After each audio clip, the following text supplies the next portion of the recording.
Ok, vamos passar ao ministério da palavra. Primeira carta de Paulo a Timóteo, capítulo 5, verso 8. Esse texto vai ser o nosso ponto de partida. O que eu quero dividir com vocês hoje é aquele tipo de mensagem que a gente brinca e diz, isso é um clássico. De cada intervalo de alguns anos eu volto a tocar nesse assunto, preocupado não apenas em que os que são mais novos na igreja ouçam, mas mesmo aqueles que ao longo do tempo e da caminhada conosco já ouviram, que ouçam de novo. Primeira carta de Paulo a Timóteo, capítulo 5, verso 8. Eu vou ler na Nova Almeida atualizada. O texto diz assim: se alguém não tem cuidado dos seus, e especialmente dos da própria casa, esse negou a fé e é pior do que o descrente.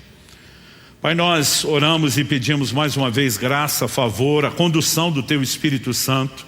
Te pedimos, ó Deus, entendimento espiritual, clareza, não apenas de mente, mas o despertar do coração, para que a Tua palavra seja não apenas compreendida, mas abraçada, aplicada, vivida de forma que Te honre. Oramos que de fato o Senhor toque a vida de cada um, de acordo com a sua necessidade, de acordo, ó Deus, com aquilo que cada um precisa, e que o Senhor leve a termo aquilo que planejou para esse tempo. Nós oramos em nome de Jesus.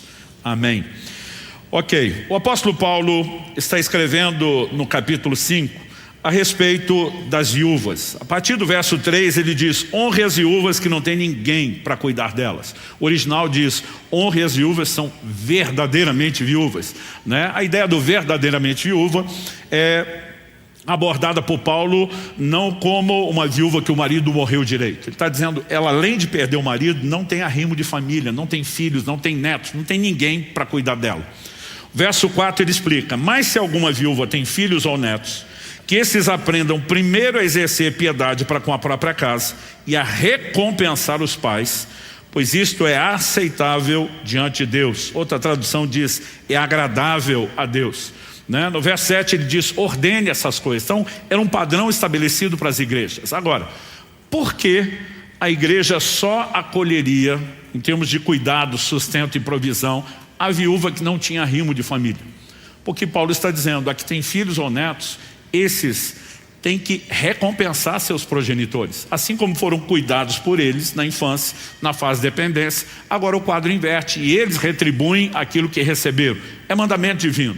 Agora, na ausência de familiares que cuidassem da viúva, então a igreja, enquanto família da fé, entraria para suprir essa falta, mas não para substituir um princípio.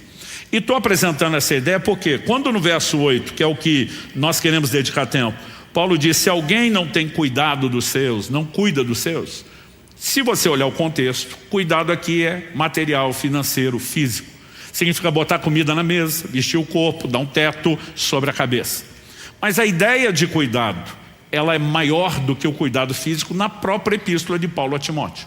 Por exemplo, se você voltar 2 capítulos antes, no capítulo 3, o apóstolo Paulo está orientando a Timóteo, e ele diz que aquele que almeja o episcopado, ser bispo, ele almeja algo excelente, mas ele estabelece condições, qualificações. No verso 2 ele diz, é necessário pois que o bispo seja irrepreensível, esposo de uma só mulher. Vem uma série de características, e no 4 ele volta para o assunto da família, que governe bem a própria casa, criando os filhos sob disciplina com todo respeito.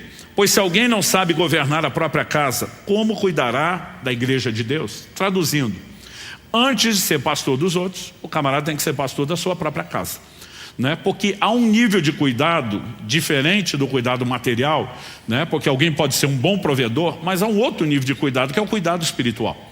Então a gente não pode limitar a ideia de cuidado nem só uma coisa, nem só outra. Se você ir além do contexto da epístola de Paulo a Timóteo e pensar na macrovisão bíblica, nós podemos incluir a ideia de cuidado emocional. E deixa eu dar um breve exemplo.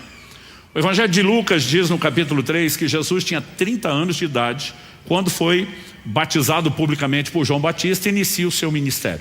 O que está em linha com o que a Bíblia exigia do sacerdócio lá no Antigo Testamento, que começava aos 30 anos. Ou seja, homem feito, né? Uma linguagem mais nossa atual, marmanjo. Ou seja, não tem necessidades como uma criança que está em formação. Ainda assim o Pai Celestial faz uma declaração pública de apreço, de amor.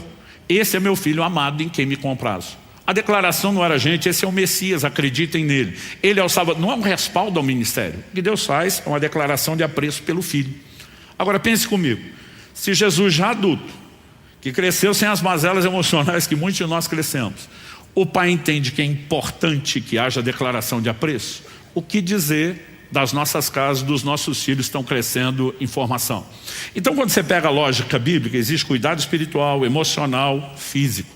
Eu quero que a gente pense no combo completo e não limite isso a finanças, embora não possa, ser tirado do contexto. Mas quando Paulo diz, se alguém não cuida dos seus, e aí nós queremos ler qualquer nível de cuidado, o mais importante para mim não é só a diretriz dada, é a consequência.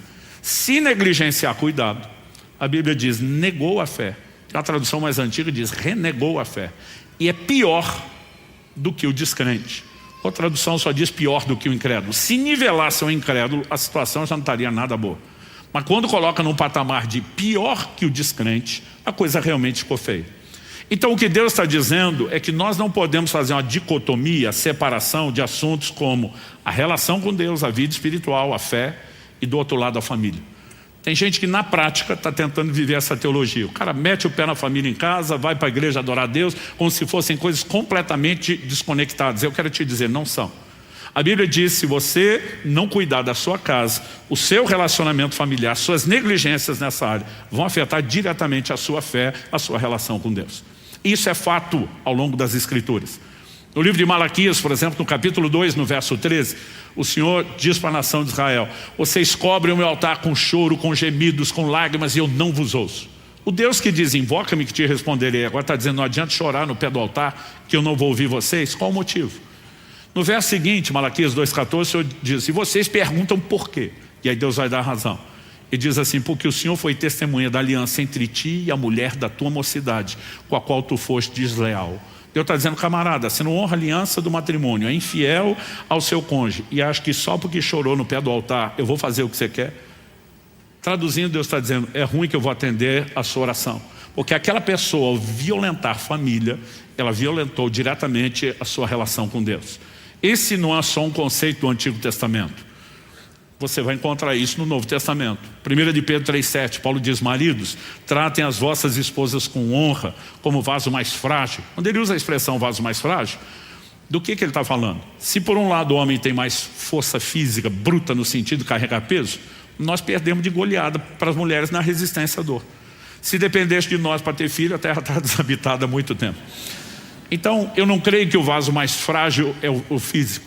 A mulher tem uma constituição, uma estrutura emocional, e Deus está dizendo que você tem que tratá-la à altura.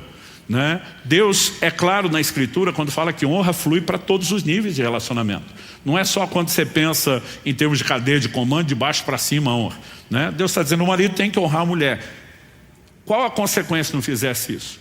O apóstolo Pedro termina no verso 7 dizendo assim, não só que elas são co-herdeiras conosco da graça da vida, tipo, não é só sua esposa, é sua irmã em Cristo, mas ele diz, para que não sejam interrompidas as vossas orações.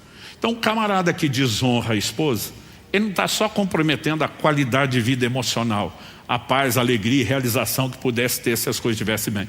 Ele está ferindo diretamente a conexão na vertical, porque quando ferimos família, ferimos a relação com Deus. Alguém diz com muita propriedade que o estado das nossas famílias determina o estado de espiritualidade que vivemos. Malaquias, por exemplo, capítulo 4, termina com Deus fazendo uma promessa. Eu converterei o coração dos pais aos filhos, dos filhos aos pais. Aí diz assim, para que eu não venha, não fira a terra com maldição. Família bagunçada, maldição. Houve restauração familiar, a bênção pode se manifestar. Porque o estado das nossas famílias afeta a dimensão de espiritualidade. Joel capítulo 2, verso 28, que é o texto do avivamento que se prega, e acontecerá nos últimos dias, derramarei do meu espírito sobre toda a carne. Deus diz assim, vossos filhos e vossas filhas profetizarão. Você quer sinal que está tendo avivamento? Olha o nível de espiritualidade das famílias. Agora, nós não podemos simplesmente separar essas coisas. E o apóstolo Paulo nos apresenta uma visão aqui em 1 Timóteo 5,8, que esses dois assuntos estão profundamente conectados a ponto de você não conseguir separar. O tema da minha mensagem hoje é fé e família. E eu quero te apresentar uma visão bíblica não só de que eles estão muito unidos a ponto de serem inseparáveis, mas o porquê. Eu nasci e cresci num lar cristão, graças a Deus, privilégio que muitos de vocês não tiveram. Mas isso não foi a experiência do meu pai. Por parte da minha mãe, né, os pais dela já eram cristãos. Mas por parte de pai, meu pai foi, até onde se sabe, né, o primeiro na ascendência dele, quando você olha, né, a linhagem toda, ele foi a primeira geração a ter contato com o Evangelho. Viveu uma experiência familiar péssima. Cresceu numa família completamente desestruturada. O pai dele, meu avô paterno, se suicidou quando ele tinha 12 para 13 anos de idade. Ele se converte aos 18 anos de idade. Um dos primeiros versículos que ele descobriu na Bíblia está lá no Salmo 68. Deus faz com que o solitário habite em família. Ele falou, Deus tem um plano para a família, inclusive para suprir certas dores do coração. Ele falou, se Deus tem um plano, com certeza não é o que eu vivi. E o que eu quero é viver o plano de Deus e não a minha experiência. Então meu pai pensou consigo mesmo, eu posso não ter vivido nada disso até hoje, mas a partir de mim muda. Daqui para frente muda. Das próximas gerações muda. E porque um dia ele tomou essa decisão, eu, meus filhos, meus netos, estamos todos colhendo o legado de alguém que tomou um posicionamento. Eu gosto, quando vou falar de família, introduzir esse assunto, porque alguns pensam, por é mais fácil, nasceu num lar cristão. Não foi a realidade do meu pai, mas pela decisão dele ficou mais fácil para mim. E se você é alguém que não cresceu debaixo de um legado, se cresceu, sua responsabilidade é maior do que os outros. Mas se você não cresceu debaixo de um legado espiritual, você pode ser aquela pessoa, como meu pai diz, a partir de mim muda e as próximas gerações vão colher o fruto do meu posicionamento.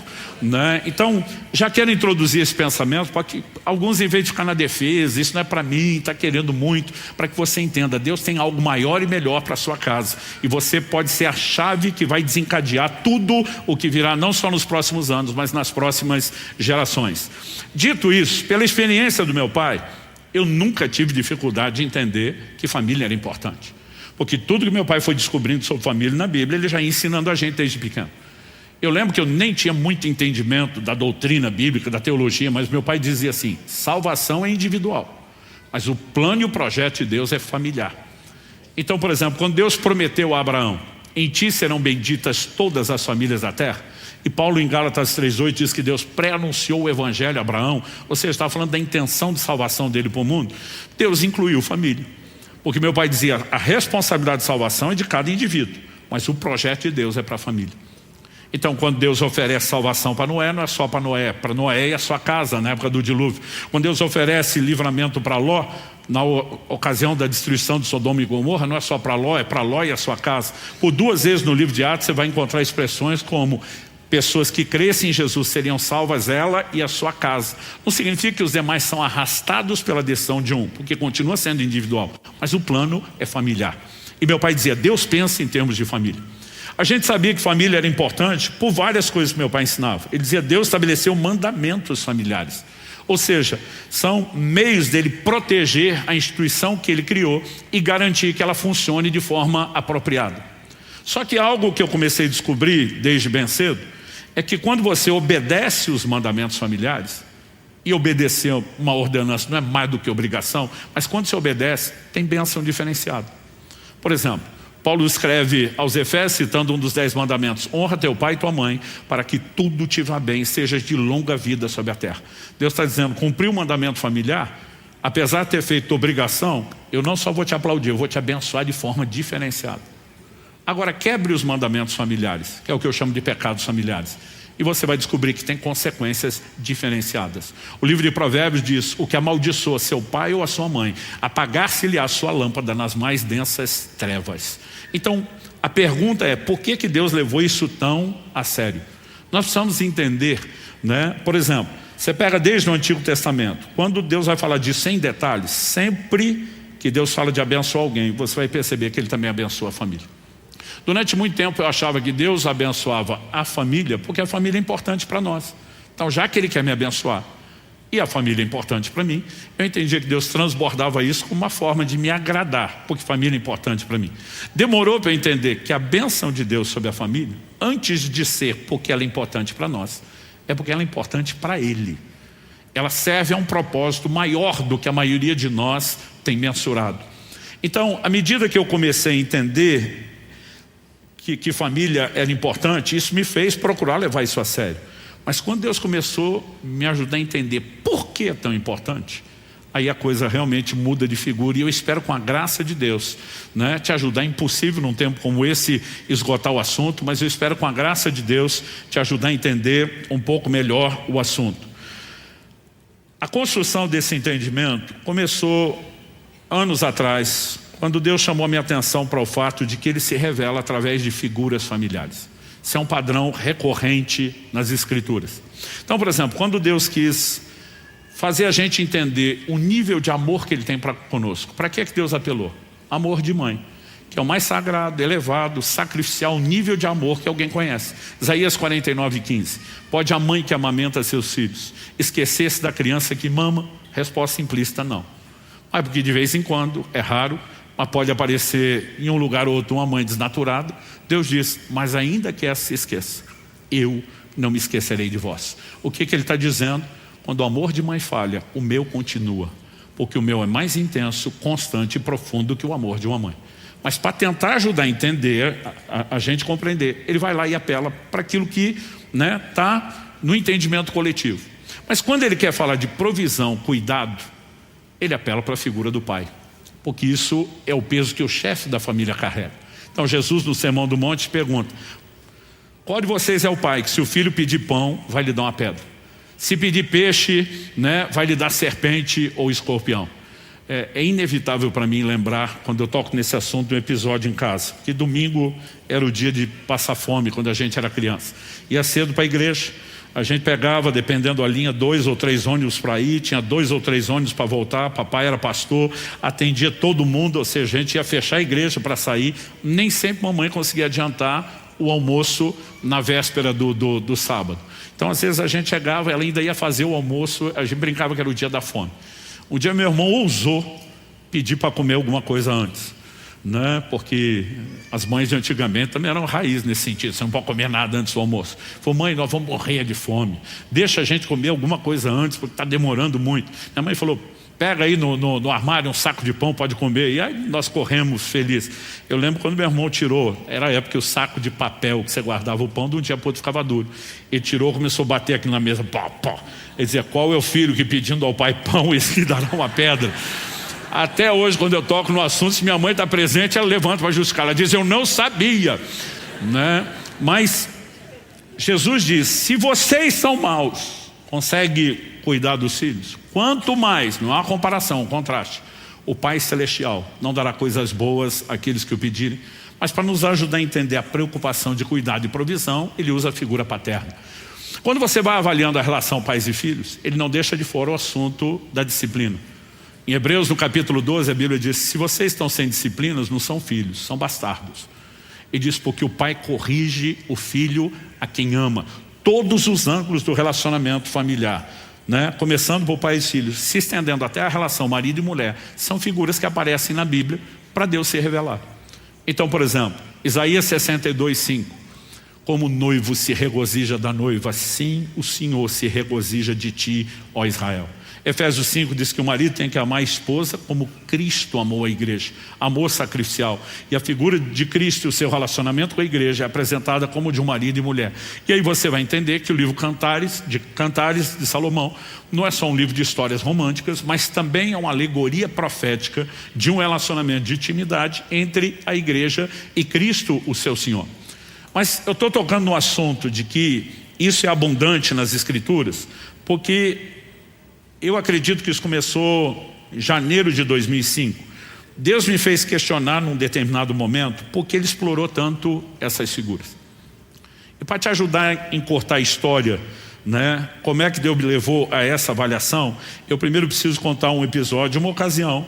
Israel, na época meu filho estava com uns 4 anos de idade, então estava na fase tagarela, mas a Alissa, que é a caçula, devia estar com 1 ano de idade, não falava, não resmungava muita coisa. Nós tínhamos uma viagem a ser feita. E a gente sairia do interior do Paraná, onde morava, para o interior de São Paulo, visitar os meus sogros. Eram 700 quilômetros. Na época, sabendo o horário de sair, não abusar demais do tempo parada, o prazo recorde que eu fazia aquela viagem eram 9 horas. E eu lembro que eu comecei a me preparar emocionalmente para aquilo, porque meus filhos, não diferente dos de vocês, Eles conseguiam fazer centenas de vezes a mesma pergunta. Está chegando? Quanto tempo falta? Né? Está perto. E eu lembro que eu falei, cara, eu tenho que estocar a paciência, eu tenho que ser mais maduro que essa criança. Mas era um negócio assim, a gente viajava demais, gente. Então assim, o que alguns de vocês experimentaram algumas vezes, para mim era contínuo. Eu lembro que eu falei, eu tenho que ser mais maduro que ele, eu tenho que conseguir. E eu estoquei toda a paciência que eu podia antes da viagem. E eu fui bem, até 8 horas de viagem. Quando faltava 1 hora, acabou minha paciência. Porque teve uma hora que meu filho pergunta, pai, quanto tempo falta? Eu botei um sorriso fingido no rosto, mas por dentro já estava assim, que não aguentava. Falei, 1 hora, meu filho. Aí ele do banco de trás sorri e fala, obrigado. Quando ele falou obrigado, eu perdi a paciência. Falei, obrigado por quê, piá?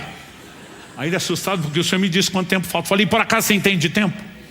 Você tem relógio? Não. Você sabe marcar a hora? Não. Você sabe quanto dura 1 hora? Não. Eu falei, então o que adianta você ficar me perguntando e ainda fingindo que entende a explicação que eu dou? Se você entender, você não perguntava de novo. E a hora que eu vi, eu tinha soltado os cachorros. Todo homem de Deus sabe que errou. Pelo testemunho do Espírito Santo, pela sua consciência, pelo jeito que a mulher olha. Dona Kelly muito sabe, ela raramente tem algum confronto, mas eu já vi que ela não estava me olhando com cara de meu herói. E eu pensei, deu ruim. Mas não me arrependi. Porque eu pensei, deu ruim, mas pelo menos vou ter um pouco de paz. Naquele momento achava que justificava. Mas gente, pensa numa paz excessiva, virou um silêncio no carro. Que era um negócio, foi ficando constrangedor. E eu pensei, sabe quando você tem um arrependimento parcial? Pode ser que eu tenha me exagerado um pouco. Pode ser, mas não é aquela coisa de se admitir. Mas daqui a pouco, percebendo que a coisa estava quieta há muito tempo, ninguém conversava, eu comecei a dizer, Deus, eu acho que eu errei. Mas eu queria consertar isso sem perder essa paz. E o Senhor podia me ajudar, eu não sei nem como fazer isso. Eu estava ali, orando em pensamento comigo. Meu filho rompe o silêncio do banco de trás e diz, eu sei, pai, que eu não entendo de hora, que eu não tenho relógio, não sei marcar tempo. Aí ele fala assim para mim, mas fala sério, você é inteligente. Quando o filho já joga assim, se você não fizer, porque não é, né? Você é inteligente. Se você quiser, você me arruma um jeito de explicar o tempo que não seja pelo relógio. Kelly começa a segurar o riso do meu lado, tipo, quero ver você sair dessa. E eu fico desesperado, penso, como é que você explica o tempo para uma criança que não entende o único medidor de tempo que nós temos, que é o relógio, né? E eu fiquei pensando, e daqui a pouco me deu uma ideia. Eu falei, eu tenho que entrar no mundo dele, na cabeça dele, usar as coisas que ele entende. Não adianta falar da minha que ele não entende. E meus filhos, não diferente dos de vocês, tinham o hábito de assistir centenas de vezes os mesmos desenhos. A gente era muito criterioso, tinha desenho que a gente editava, mas era inevitável a repetição. Minha filha, então, era um exagero. Às vezes ela dizia, papai, põe desenho tal. Eu dizia, filho, não precisa, assista na sua cabeça, você sabe tudo de cor. Porque ela falava as falas das personagens antes deles. Eu dizia, você sabe de cor, assista na sua cabeça. E eu não preciso ouvir isso.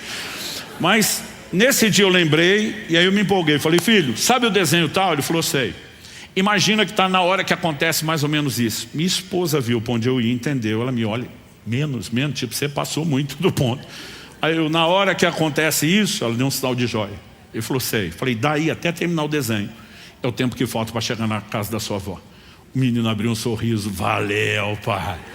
Ficou todo feliz. Eu olho para a dona Kelly, sorrindo com orgulho, cara de meu herói. Falei, meu Deus, arrumei tudo e ainda vou ter paz. Gente, deu 10 minutos, o menino só mudou a pergunta. Pai, que parte do desenho está agora? Então ele não perguntava mais o tempo. Agora, eu tinha que controlar a ampulheta da cabeça dele, os grãozinhos de areia caindo. Eu lembro quando a gente estava chegando e ele falou, pai, e agora? Eu falei, filho, está subindo as letrinhas brancas. Quando eu falei isso, ele, da ampulheta mental dele, eram os últimos grãozinhos. Ele fez a maior festa. Chegamos, subiu as letras, acabou o desenho. O Espírito Santo, quando começou a trabalhar esse assunto, ele falou, você lembra desse episódio? Eu acho que isso tinha acontecido no máximo 3 anos antes ou menos. Eu falei, lembro. Ele diz, você não teve que entrar na cabecinha, no mundo do seu filho, no universo limitado de entendimento dele, explicar de uma outra forma o que se você falasse no nível do seu conhecimento ele não entenderia. Falei, foi exatamente isso. E o Senhor falou comigo, eu tenho que fazer a mesma coisa com vocês o tempo todo. E eu lembro de Isaías 55, os pensamentos de Deus são mais altos que os nossos. Eu lembro de 1 Coríntios 2,14, o homem natural, psíquico, entregue ao psique e à mente, não entende as coisas do Espírito, porque para eles são loucura. É lógico que nós não vamos acompanhar o raciocínio de Deus. E se ele explicar na dimensão dele, nós vamos ficar perdidos. Agora, o Senhor diz, A diferença entre o que você fez com o seu filho e o que eu tenho que fazer com vocês é que você improvisou. Você foi pego de surpresa. Você não estava pronto para aquilo. Eu entendi ele dizendo, sou Deus onisciente, presciente. Eu não sou pego de surpresa, eu não faço nada de improviso. E de repente eu comecei a perceber que todo esse volume de revelações, esse é o primeiro tópico que estamos abordando aqui, que Deus se revela por meio de figuras familiares. Nada disso é intencional. Para que nós pudéssemos conhecer e entender melhor Deus, o Senhor disse, vocês precisam de ilustrações. Mas Ele não decidiu aproveitar só as ilustrações que nós temos. Eu ouso ir um pouquinho além. Deus criou e preparou de antemão as ilustrações que Ele iria precisar para se comunicar. E um dos pontos centrais que eu quero explorar nessa mensagem, de por que família é importante aos olhos de Deus, é porque ela é a lente através da qual nós vamos ter ou não a revelação correta de Deus. E nós precisamos levar isso a sério. A primeira coisa que eu e você precisamos entender é que não existe só a família terrena, o formato de família que eu e você vivemos. A Bíblia fala de uma família celestial, uma família divina, uma família eterna. Efésios 2,19, assim já não sois estrangeiros nem forasteiros, mas concidadãos dos santos e membros da família de Deus. Deus tem uma família da qual somos parte. Quantos são gratos por ser parte da família de Deus? Em Efésios 3, 14 e 15, Paulo diz, por essa causa me coloco de joelhos diante do Pai, de quem toma o nome toda a família, tanto nos céus como sobre a terra. Deus tem uma família. Parte da família está na terra, parte da família está no céu, são os que já foram promovidos, transferidos. E sempre fez imaginar a família de Deus como um grande sobrado. A filharada do andar de cima, os que já partiram para a glória. A filharada do andar de baixo, nós que estamos aqui. Mas toda essa criançada correndo, pulando, se divertindo, e Deus, o paizão, feliz de todo mundo. Mas nesse dia, onde eu estava realmente trabalhando no assunto, eu senti o Senhor me questionar, quando foi que você formou a sua família? E respondi para Deus de uma forma detalhada. Falei no dia 3 de novembro de 1995, uma sexta-feira à noite. Entre 9h30 e 10 da noite. Chega o momento da cerimônia onde eu formalizei meus votos de aliança com a minha esposa. Caprichei na resposta. Falei para Deus, se cumprir a escritura que diz, deixará o homem seu pai e sua mãe, se unirá a sua mulher. Falei, esse foi o dia exato que eu comecei minha família. O Senhor me disse, e os filhos? Falei, os filhos vieram depois. Israel nasceu 2 anos e meio depois do casamento. A Alissa nasceu 3 anos depois dele, né? Ou seja, 5 anos e meio depois. O Senhor falou, você não passou a ter uma família quando os filhos nasceram? Eu falei, não. Falei, eu formei minha família quando eu casei. Os filhos são a extensão, o aumento da família. E isso é a ordem bíblica, gente. Primeiro se casa, depois sob a bênção, proteção e cobertura do matrimônio se gera filhos. Infelizmente, muita gente, hoje em dia mesmo dentro da igreja, está primeiro fazendo filho para casar depois. Não é a ordem divina. Mas quando o Senhor falou comigo, se você entende que sua família não iniciou com a chegada dos filhos e que eles só são o aumento da família, por que é que você pensa diferente da minha família? Porque na minha cabeça Deus só passou a ter uma família quando criou a humanidade. A família de Deus, ela antecede a nossa existência. Nós somos apenas o aumento de uma família eterna, pré-existente. Quem está entendendo? O mistério bíblico, que na teologia chamamos de trindade, um só Deus, 3 distintas pessoas, Pai, Filho e Espírito Santo, é o mais perfeito modelo de família que você pode encontrar. E a família de Deus, da qual eu e você nos tornamos parte, fomos adicionados a ela. Eu sei que quando a gente fala da família de Deus, a cabeça de alguns já começa a pensar, porque eu estou falando desse assunto há 20 anos. Seja ministrações públicas, conversas pessoais. Eu vejo quando a gente fala que a Trindade é uma família, tem gente que ousa fazer a pergunta, mas tem gente que eu estou olhando a carinha e parece que está estampado na testa. Então, se Deus é o Pai, e Jesus é o Filho, o Espírito Santo é a mãe, os homens já olham com a cara de heresia, não deixa Deus ser menino. As mulheres já têm um tom de sorriso, de satisfação, imaginando, a gente está representado lá. Mas a verdade é que a Bíblia não usa essa terminologia. O Pai é usado para Deus, Jesus o Filho, até para falar da relação deles. Mas a Bíblia não usa a terminologia de uma mãe para o Espírito Santo. E o nosso erro é tentar entender a família de lá a partir da de cá. Porque a família terrena é uma réplica incompleta, limitada, imperfeita da família celestial. Por exemplo, nós temos coisas aqui que no plano espiritual não existe. Jesus disse que no céu não se casa, não se dá em casamento. reprodução da forma como nós temos é algo meramente terreno. Então você não pode simplesmente pegar e tentar fazer uma análise inversa e jogar tudo para o lado de lá. Mas se você, a partir da ótica da família eterna, celestial, for avaliar a família terrena, você vai perceber que a mãe acumula funções que Deus deu na família terrena, que o Espírito Santo tem na família eterna. Quem é o responsável pela gestação da vida na família eterna? O Espírito Santo. Você olha a criação, Gênesis 1, o Espírito pairava sobre a face das águas e ele que se move debaixo do comando da criação. Quando o anjo Gabriel, o Evangelho de Lucas mostra, capítulo 1, na ocasião da anunciação a Maria, diz: descerá sobre ti o Espírito Santo e o poder do Altíssimo te envolverá com a sua sombra. E Maria responde: cumpra-se em mim segundo a sua palavra. Nós sabemos exatamente como Deus trabalhou para que houvesse a gestação, né, do próprio Jesus ali. Então, quem é a responsável pela gestação da vida na família terrena? A mãe. Quem é o responsável por consolo na família eterna? Deus é chamado de o Deus de toda consolação. Jesus diz: vou mandar um outro consolador. A palavra outro é consolador tanto quanto. Então você não pode dizer que é só o Espírito Santo. Mas o Espírito Santo é repetidas vezes chamado de o Consolador. Porque, basicamente, quando você pega a divisão de tarefas, não significa que pai e filho não tenham consolo, mas quem executa isso é o Espírito Santo. Quem é a fonte de consolo na família terrena, gente? A mãe.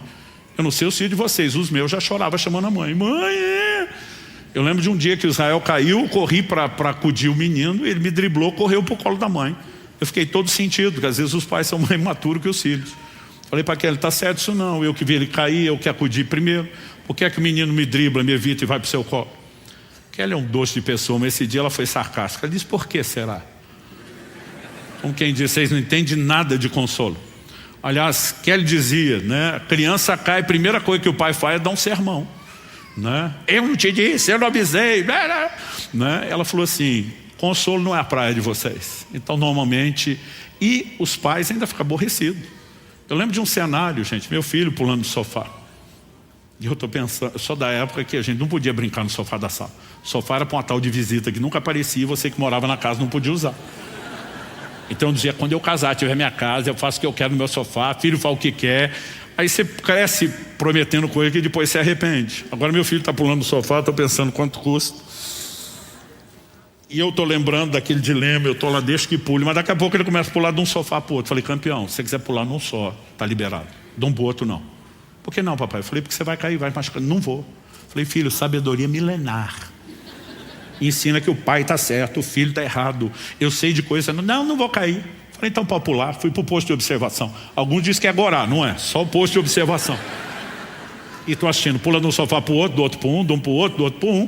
Em algum momento, na hora de pular, ele escorregou no impulso e caiu no vão entre os dois sofás. Tinha um tapete, mas a semelhança aqui do corredor não era muito felpudo, deve ter amaciado alguma coisa a queda, mas não muito. Ele já levanta chorando, segurando o braço, né? A mãe do menino, que estava bem mais longe do que eu, que estou na frente, teletransportou, passou na minha frente. Eu falei: como isso? Né? E aí começa todo o cenário de consolo, que para a cabeça do pai é um absurdo. A maioria de nós, os maridos, nós temos um elemento de seu Lunga dentro de nós. Tem nordestino aqui? Seu Lunga era uma lenda quando ainda estava vivo, cearense. Ele virou literatura de cordel no Nordeste, porque a filosofia de vida era mais ou menos o seguinte, né? Toda pergunta ignorante merece uma resposta ainda mais ignorante. E a gente brinca que ele era a encarnação da ignorância. Uma vez ele foi comprar veneno para rato na agropecuária e diz a literatura de cordel, muito aumentado, inventado, que o funcionário perguntou: é para levar? Ele falou: não, espera que eu vou buscar o rato comer na sua mão.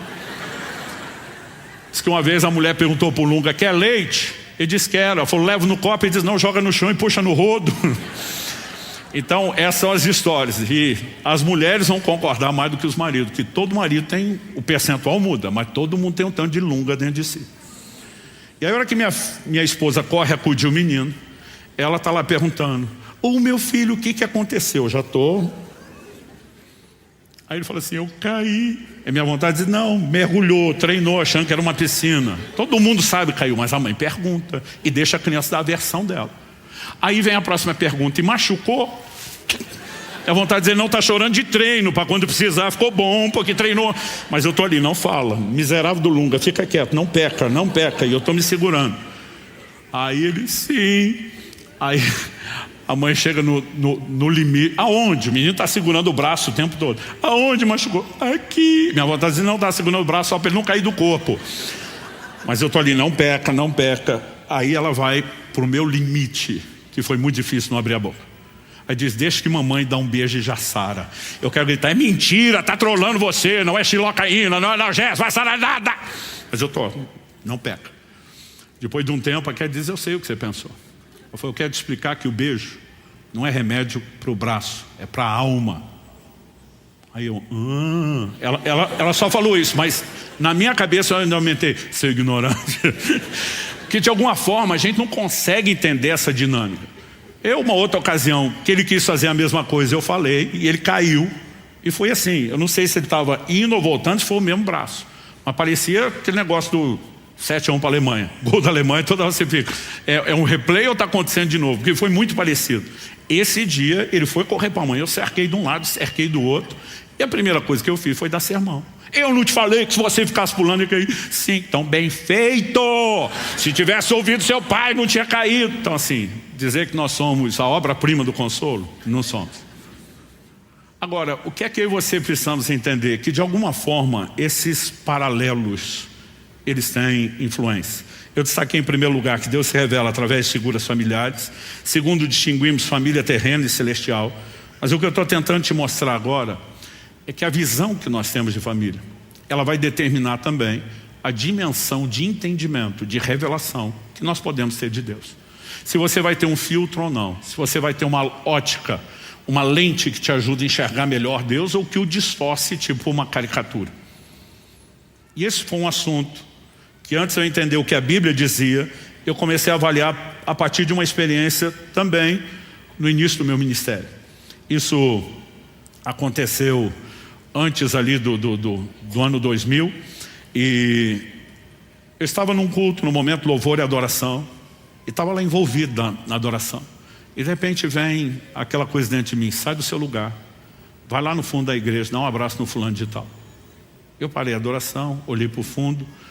Diferente desse auditório, era um retângulo não na horizontal, na vertical. A igreja não era tão larga, mas bem comprida. Mas o auditório tinha uma certa elevação, do início para o fim. Então eu olhei de longe, conseguia ver o fulano, ele era maior do que a maioria. Falei, está lá, e está no fundo. Aí você fica, é de Deus ou é da minha cabeça? Se é o testemunho interior do Espírito Santo ou eu que estou imaginando? Mas aquele testemunho era, vai lá e dá um abraço no fulano. Aí a cabeça começa a trabalhar contra. Eu falei, Deus, a igreja é sua, mas as regras são nossas. Tem hora de abraçar. Te abraço na chegada, na saída, ou quando muito no cântico de comunhão, se o líder louvou mandar, cumprimento seu irmão. Eu falei, agora não é hora. E aquela coisa insistindo dentro de mim, vai lá dar um abraço no fulano de tal. Eu falei, Senhor, o Senhor conhece as ovelhas do seu rebanho, elas são ciumentas. Eu vou lá no fundo, no meio do culto, abraço um só e volto, e mais ninguém. Amanhã vai ter gente se queixando, e o Senhor vai continuar no seu alto sublime trono, e quem está com a encrenca sou eu, aqui embaixo. Mas não tinha o que eu questionasse que parasse aquele testemunho interior. Vá lá, dá um abraço. Eu tentei tudo. Falei para Deus, nós os homens não somos assim dado afeto. Eu vou dar um abraço num cara sem nada, sem explicação, ele vai me estranhar. Mas não tinha o que eu colocasse que parasse aquilo. Chegou uma hora, eu falei, só tem um jeito de saber se é Deus. Eu vou lá. Saí do meu lugar, dei a volta. Ele estava pro canto da parede à direita de quem olha do púlpito. E quando eu cheguei, ele era o segundo depois do corredor. Então, cheguei bem próximo dele. Todo mundo adorando, mas ele de olho fechado parecia estar orando. Porque o movimento, a leitura labial que eu fazia da boca dele não batia com a música. Sabe, tipo novela mexicana? A dublagem não encaixa. Aí eu fiquei olhando e falei, deve estar orando. Daqui a pouco me pareceu, na minha limitada leitura labial, que ele falou um amém e parou. Aí eu pensei, minha deixa, cutuquei. Quando o cutuquei, ele abriu os olhos e me viu, já levou um susto. Falei, pode parecer estranho, fui me explicando. Mas Deus mandou aqui para te dar um abraço. E já que estava, dei um abraço. Na época a gente chamava de um abraço gordo, né? Dei um abraço nele. Eu não sei se você já teve a experiência, mas o abraço virou unilateral. Porque eu terminei meu abraço, ele não terminava o dele, ele não me largava. Esse cara começou a chorar, não só chorar. Ele urrava, ele gritava, não é só que soluçava alto. A cena foi um escândalo. Eu que queria que a manobra fosse rápida e discreta, para evitar problema com o outro. Agora está todo mundo olhando. E eu estou ali, tipo, é ele, não sou eu. Mas assim, Eu terminava meu abraço e não terminava o dele. Eu dava mais um, ele não terminava, eu dava mais um, não terminava. Não me largava, não parava de chorar e gritar. Foi um negocinho que eu não conseguia entender o que estava acontecendo. Quando finalmente ele me largou, se recompôs um pouco, eu fiquei ali do lado esperando. Eu falei, tá tudo bem? Ele falou, tá. Eu falei, o que aconteceu? O senhor não faz ideia. Quase que o Lunga dentro de mim diz, é por isso que eu estou lhe perguntando. Eu falei, me ajuda a entender, querido, o que houve. Ele falou, pastor, o senhor já sabe, de uma conversa que nós tivemos, a dificuldade que eu tenho com o tanto que vocês chamam Deus de pai na igreja. Paizão, paizinho, papai, pra cá, pra lá, né? Mas esse dia ele abriu o coração do jeito como nunca antes. Ele falou, eu sempre tive dificuldade com isso. Hoje eu estava no louvor e adoração. Ele falou, pastor, eu estava aproveitando, estava lá nas galáxias. De repente o líder louvou e falou, sobe agora no colo do papai. Ele falou, aí estragou tudo. Eu voltei das galáxias na velocidade da luz, foi um balde d'água fria, me estragou tudo. Ele falou, e eu assustei com a minha reação. E eu mesmo comecei a dizer, Deus, se é importante entender como pai, eu quero. Mas o problema é que eu te olho através da lente do pai que eu tive. Eu falei, já estava pensando até você falar isso, que você não teve pai. Ele falou, não, eu tive um pai. Ele botou comida na mesa, vestiu o corpo, deu um teto sobre a cabeça e nada mais do que isso. Ele falou, eu comecei a dizer para Deus, então eu preciso entender o pai que você é e não o meu. Ele disse, se tem algo que me dói, que eu nunca tive na vida, foi um abraço de pai. E se o senhor é diferente do meu, eu quero te desafiar a vir me dar um abraço. Ele falou, de repente ele parou a oração, falou, não, estou abusando, queria que o senhor venha em pessoa me dar um abraço.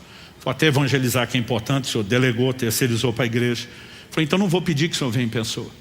Mas se o senhor mandar alguém, como representante seu, que diga ter sido enviado por você para me dar um abraço, eu vou entender isso como um sinal de que eu preciso compreender melhor a sua paternidade. Na hora que ele terminou a oração, eu estava cutucando ele, ele ainda falou assim, não sei como você chegou tão depressa. Eu falei, não sou The Flash não, filho. Eu falei, você não sabe o trabalho que eu dei para Deus até chegar aqui. Significa que o Deus que sabia que você ia orar, já começou a desprogramar minha resistência antes, para na hora que você terminasse de orar, eu tivesse aí.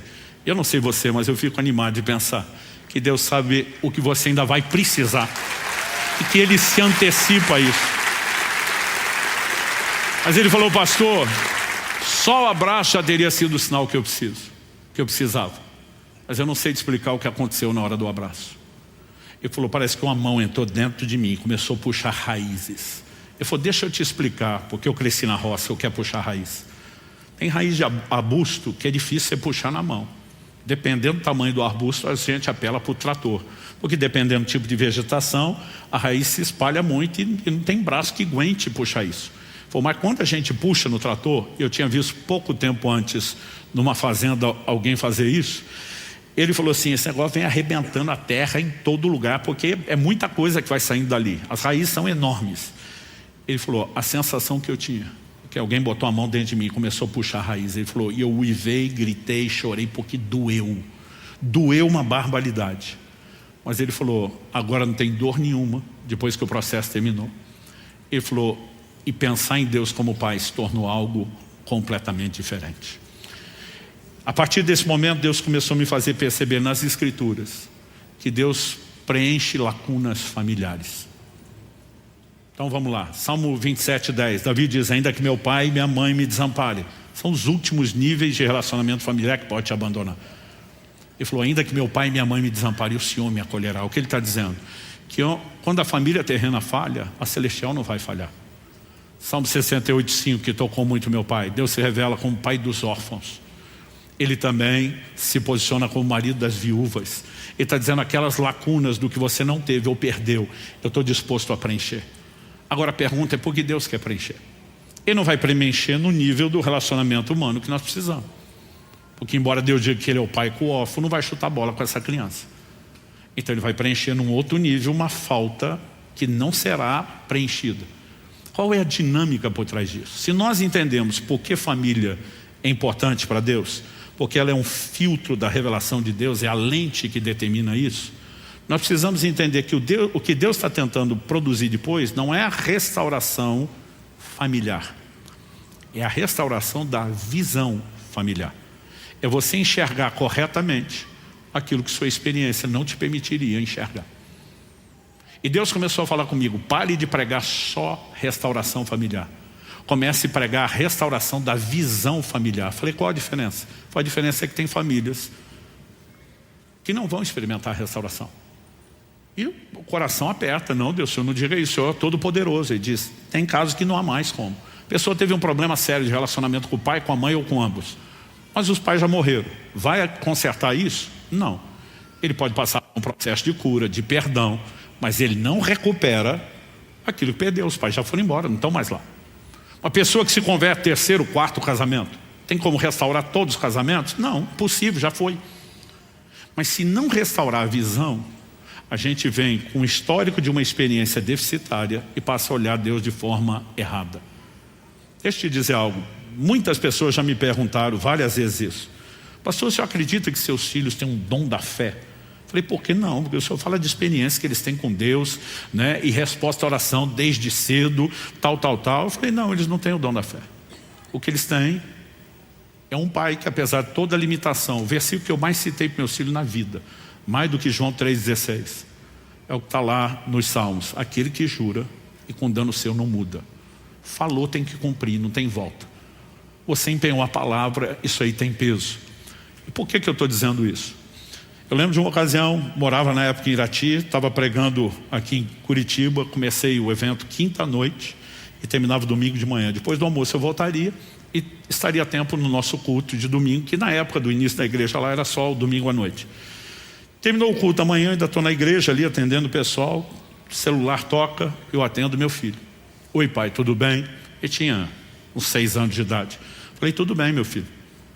Ele falou, estou com saudade de você. Falei, eu também estou com saudade. Mas ele falou assim, não, mas não liguei para falar da saudade. Falei, não, você ligou para falar do quê? Pode ser que eu tenha orgulho de você. Que você é que nem o apóstolo Paulo. Você viaja para falar de Deus, para abençoar as pessoas. Eu estou pensando, ter o dedo da mãe por trás disso, ministrando o coração do menino. Mas ele vai falando de um jeito e parece adulto. E aquilo começou a me emocionar. Eu cheguei a tapar o bocal do telefone para ele não perceber que eu estava com vontade de chorar. Quando eu estava assim no auge do quebrantamento, ele termina a conversa dizendo, só não esquece meu presente. Até hoje ele fala, pai, eu era criança demais para malandragem, eu não fiz uma coisa pensando na outra. Mas eu que estava emocionado, empolguei e falei, o que é que você quer? E do outro lado, estou podendo escolher? Porque assim, era uma época que as vacas magras já pareciam gordas para a gente, de tamanha dificuldade. E um tempo antes ele tinha me pedido um presente. Falei, filho, pede isso para o Pai Celestial, porque não tem a menor chance de eu conseguir comprar isso para você. Não era, olhando hoje, não parece nada tão caro. Na época era um desafio impossível. Eu falei, estou podendo escolher, eu emocionado sem pensar. Falei, o que você quiser. E a hora que eu vi, eu já tinha falado. Ele falou, bom, então se é o que eu quiser, eu quero aquele presente que eu te pedi um tempo atrás. Gente, sangrou não foi a carteira, foi o coração, a alma. Mas eu já tinha dado a promessa. Então eu falei, eu vendo um rim, de preferência de alguém, não o meu. Estou brincando. Mas eu falei, vou ter que honrar isso. Então no telefone eu falei, é seu. Quando eu falei, é seu, acabou a conversa. Eu só ouvi o barulho do finado telefone fixo caindo no chão. Os gritos dele, ganhei meu brinquedo. Ganhei. Falei, como ganhou? Ainda vou para o shopping almoçar e comprar o brinquedo. Tem pelo menos 2 horas de estrada antes de chegar. Mas se o pai falou, está falado. Não tem volta. Agora, tenta provocar a fé de gente que cresceu em ambientes onde todas as promessas que eram feitas não eram cumpridas. Nós puxamos um histórico. Eu prego muito sobre fé. Em todas as 3 igrejas que eu pastorei ao longo de 31 anos e meio, para fazer a conta. Eu percebi que sempre tem um grupo de irmãos que eu classifico como incrédulos crônicos. Cara, tem gente, tem hora que não era nem comigo. Eu estava lá recebendo tanto quanto ele. Alguém está lá pregando, nunca te deixarei, jamais te desampararei. Eu estou lá assim, eu vou voar. Você está recebendo tudo. Você olha para o do lado, sei. Não tem palavra de fé que entre ali.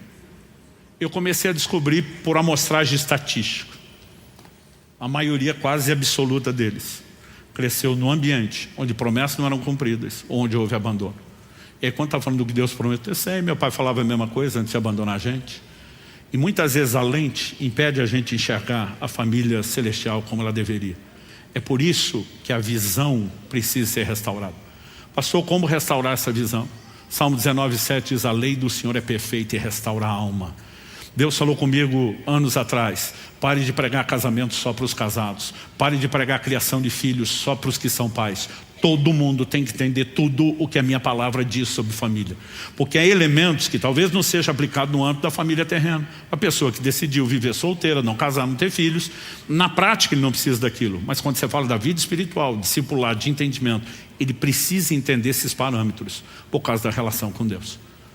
Então assim, a maioria dos crentes que a gente botava na classificação barraqueiro dentro da igreja, se mexe na história, crescendo em famílias onde a coisa era tratada dessa forma.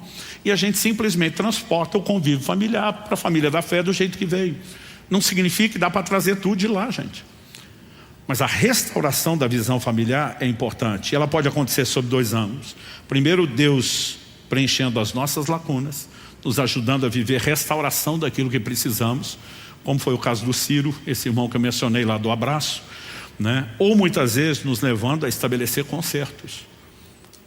Talvez hoje você precise sair daqui com uma determinação no coração: eu tenho que perdoar alguém. Talvez você é aquele que tem que sair e pedir perdão.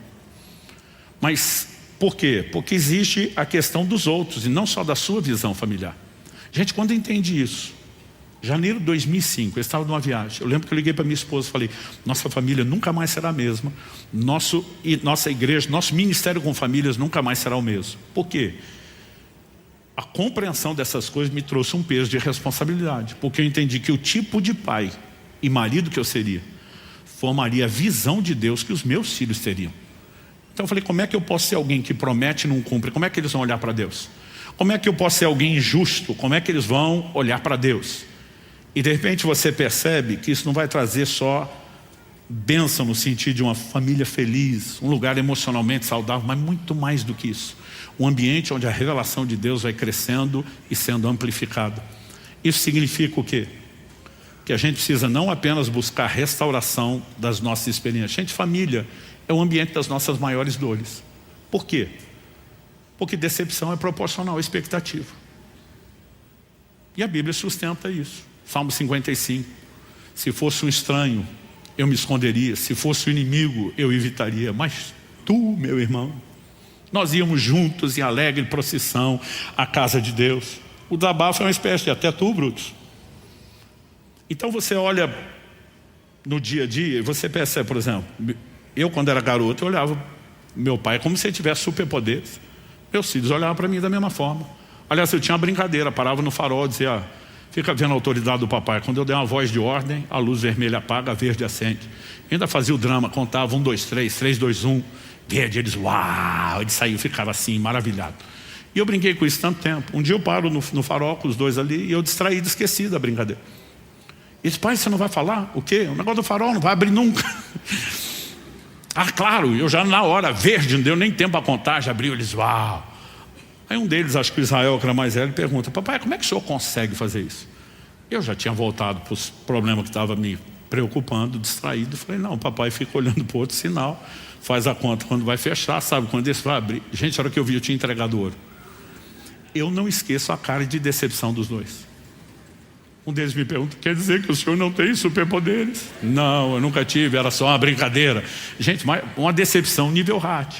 Aí eu me lembrei quando era garoto, estava num culto uma vez, e o povo cantando um hino antigo que dizia: chuvas de bênçãos. Chuva de bênção, eu cutuco meu irmão. Meu irmão, para mim, assim, era mais velho, buscava conhecimento, era o cara que sabia tudo. Eu falei: o que é chuva de bênção? Ele disse: você não sabe não? O Adriano mais velho. Aí eu falei: não. Ele falou: não tem a chuva de água? Eu falei: essa eu conheço. Então, a chuva de água cai do céu, molha a terra, não é? É. Chuva de bênção, ela sai do chão e molha o céu. E eu acreditei de todo o meu coração. Eu passei uns anos procurando a tal da chuva, sem nunca achar. O dia que eu entendi que ele me trollou, você não tem noção do tamanho da decepção. Porque decepção é proporcional à expectativa. E a gente cresce num ambiente. Por que temos tamanha crise na adolescência? Porque os filhos vão chegando num lugar de entendimento e dizem: papai e mamãe são super-herói, coisa nenhuma, tem superpoderes, nada. E se a gente era, eles descobriram as criptonitas. Então começa um processo de decepção que gera choque. E se você não tiver uma plataforma para construir respeito a partir de um relacionamento correto, saudável, você vai ter problema no relacionamento. Então, por conta disso, as dores familiares talvez são as dores mais fortes que nós carregamos. E nós precisamos nos submeter a um processo de restauração. Tem muita gente enroscada no relacionamento paterno, porque estatisticamente o índice de abandono ou falta de presença dos pais é absurdo. Mas eu comecei a descobrir por amostragem de que quase todo mundo teve problema sério de relacionamento com a mãe. Tem problema quando a gente começa a falar do Espírito Santo. De alguma forma ele não percebe que inconsciente ele quer desconectar daquilo e diz isso não. E se nós não sararmos essas coisas, nossa compreensão de Deus e a experiência com Ele será limitada. Mas se sararmos, além de melhorarmos do relacionamento com Deus, vamos viver algo melhor dentro da família. Por que o diabo luta tanto contra a família? Alguém disse que você pode descobrir o quanto algo é importante para Deus pelo tanto que o diabo luta contra. Se você me perguntar, pureza sexual é importante? Falei, olha o mundo à sua volta e você vai ver o grande esforço do inferno para comprometer isso. É lógico que é importante.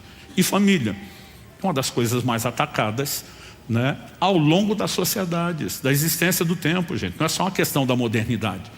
O que a Bíblia diz é que no tempo do fim os homens iriam de mal a pior, porque a gente está se aperfeiçoando em piorar. Mas o que nós vivemos hoje não é necessariamente novidade.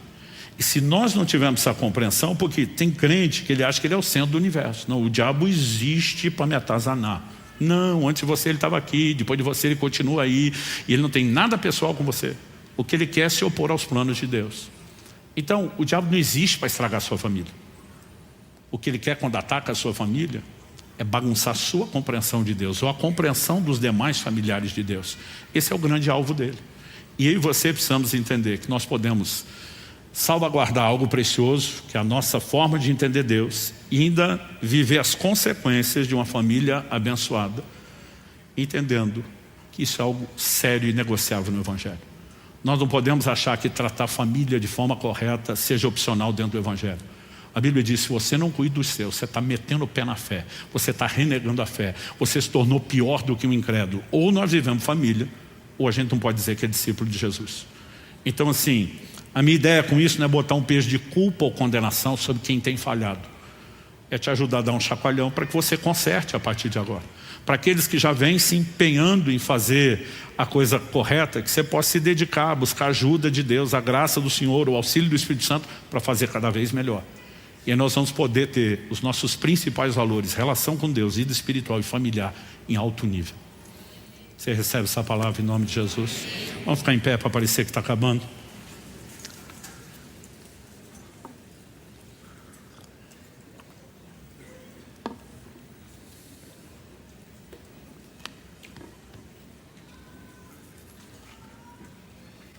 Eu escrevi um livro inteiro a respeito desse assunto, chamado O Propósito da Família. A gente fala de casamento, da vida matrimonial. A gente tenta desenvolver uma visão mais abrangente do que a família, de como nós precisamos levar isso a sério. Outro dia alguém falou, pastor, não dá para resumir aquele livrão? Eu digo, não. A lei do Senhor é perfeita e restaura a alma. Nós precisamos ser expostos a todo o ensino bíblico para que haja uma mudança de mentalidade, para que a ótica mude. Mas você também precisa de processos, onde se permita entrar no lugar em Deus, onde você consiga perdoar, pedir perdão, ser restaurado, promover restauração. Eu gostaria de terminar orando com você. Pai, te pedimos que aquilo que o Senhor começou a fazer e falar, continue depois dessa reunião. Muitos de nós já estamos sendo expostos a um entendimento personalizado que o Teu Espírito produz. Nós oramos que haja arrependimento, que haja conserto, que haja resposta, que haja fé promovida pela Tua própria palavra, para buscar restauração e cura onde necessário, um entendimento para promover ajustes corretos. Queremos viver, Senhor, um bom modelo familiar, muito mais do que pensando na realização que isso traz. Nós oramos que essa lente da visão do Senhor, de entendimento e de revelação de quem o Senhor é, não seja mais distorcida, que ela seja devidamente trabalhada pela obra restauradora do Teu Espírito em nós, pela compreensão das Escrituras, de maneira que possamos viver intensamente, muito melhor do que vivemos até agora, tanto a vida espiritual, a fé, como também a família. Queremos abençoar cada um dos nossos irmãos e irmãs, pedir que o Senhor os conduza na aplicação prática desse entendimento, nos ajustes necessários, E que, ó Deus, haja temor nos nossos corações para não brincar com um assunto tão sério, tão sensível e que merece tanto da nossa atenção e respeito. Nós oramos em nome de Jesus e para a glória de Deus. Amém. Tiago capítulo 4 verso 8, eu vou ler na Nova Almeida atualizada, diz: cheguem perto de Deus e Ele se chegará a vocês. Limpem as mãos, pecadores, e vocês que são indecisos, purifiquem o coração. Eu quero tomar essa primeira frase do verso 8, cheguem perto de Deus e Ele se chegará a vocês. A revista atualizada, a clássica, diz: chegai-vos a Deus e Ele se chegará a vós. A versão fácil de ler, ela apresenta um sinônimo: aproximem-se de Deus e Ele se aproximará de vocês. Não importa qual seja a variação de tradução que a gente use, o que você vai encontrar em comum aqui é o elemento reciprocidade. E o tema da minha mensagem hoje é a reciprocidade de Deus. Eu falei a respeito desse assunto em 2012. Todo dia alguém falou: pastor, que memória é essa? Eu falei: memória é coisa nenhuma. Às vezes eu bato lá na internet, eu vejo qual foi a data que nós subimos, né, a mensagem. Então é impossível a gente lembrar tudo que falou e exatamente quando. Mas em 2012 eu falei a respeito disso e esses dias eu fiquei chocado constatando há quanto tempo eu não mexia no assunto. Embora muitas vezes a gente pega uma parte de uma mensagem, põe dentro da outra, muda a roupagem, tenta falar as mesmas coisas, os mesmos princípios. Se há algo ao qual eu tenho dado importância nos últimos anos, é enfatizar a responsabilidade humana, né? Não apenas o elemento do livre-arbítrio, mas a responsabilidade do homem na dinâmica de relacionamento com Deus. E quando nós falamos de reciprocidade, a definição de reciprocidade no dicionário é o ato de ser recíproco. Eu não sei se você já teve a mesma experiência que eu, mas você vai consultar o dicionário, você fala: agora eu preciso descobrir a definição da definição que eu li, né? O ato de ser recíproco. E o que é recíproco? O dicionário define como aquilo que se dá ou se faz em recompensa de coisa equivalente, ou seja, mútuo. Então reciprocidade é mutualidade. Deus basicamente está dizendo: vou espelhar seu comportamento. Se você se chega a mim, eu me achego a você. Se você se aproxima de mim, eu me aproximo de você. Por conseguinte, aplicando a lógica, se você não se aproxima de mim, eu não me aproximo de você. Eu sei que a gente precisaria de tempo se fosse detalhar, mas podemos fazer uma distinção entre o comportamento de Deus em relação ao homem antes e depois do encontro com Cristo por meio da conversão, né? Alguém pode alegar: mas a Bíblia diz: onde abundou o pecado, superabundou a graça, né? A Bíblia diz: nós só o amamos porque Ele nos amou primeiro. Existe sempre um movimento inicial de Deus oferecendo graça, nos atraindo a Ele. Mas existe uma necessidade que a gente interage e corresponda. E Deus, Ele interage com a nossa própria interação. Esse princípio, ele está em toda a Bíblia. Eu particularmente amo ler e estudar a Bíblia, procurando assuntos que são recorrentes, encontrando aquilo que a gente possa classificar como padrão. E a reciprocidade de Deus em relação ao homem na Bíblia é um padrão, né? Alguns às vezes questionam: e a soberania de Deus fica onde? Né? Quase como quem diz: você está fazendo de Deus um refém do comportamento do homem. Eu digo para as pessoas: em primeiro lugar, não estou fazendo nada. Quem decidiu que fosse assim foi o próprio Deus soberano. Foi Ele que instituiu a lei, foi Ele que fez as afirmações, foi Ele que fez as declarações. Nós apenas estamos lendo a palavra de Deus e trazendo a informação que Ele queria que nos alcançasse. E normalmente eu digo para as pessoas: segundo, o Deus soberano é soberano do jeito que Ele quer, não do jeito que você gostaria que fosse, né? Então, se Deus tivesse ser soberano do seu jeito, Ele seria refém do seu conceito de soberania. Então, as pessoas às vezes criam tantas dificuldades para não aceitar aquilo que aparece de forma clara, explícita na Bíblia. É lógico que essa lei não anula a soberania de Deus, ela a reflete, porque foi Ele que estabeleceu. Ela não afeta necessariamente elementos do propósito de Deus. Não estou falando que você escolhe o tipo de dom, de ministério. Essas atribuições são dadas a Deus. Você não escolhe necessariamente tudo o que você vai viver. O livro de Tiago diz lá no capítulo 4, dos versos 13 a 15, vocês que dizem: hoje ou amanhã, né, moraremos em tal cidade, negociaremos, ganharemos dinheiro, deveriam dizer: se o Senhor quiser, Agora, onde quer que Deus queira te colocar geograficamente, onde quer que Deus queira te colocar ministerialmente, em termos de dom e de propósito, a intensidade do seu relacionamento com Ele, a dimensão da sua frutificação, não depende de um ato unilateral de Deus. Depende de você, depende das suas atitudes. E eu quero te mostrar isso pela palavra de Deus. Então, vamos começar falando do trato de Deus conosco.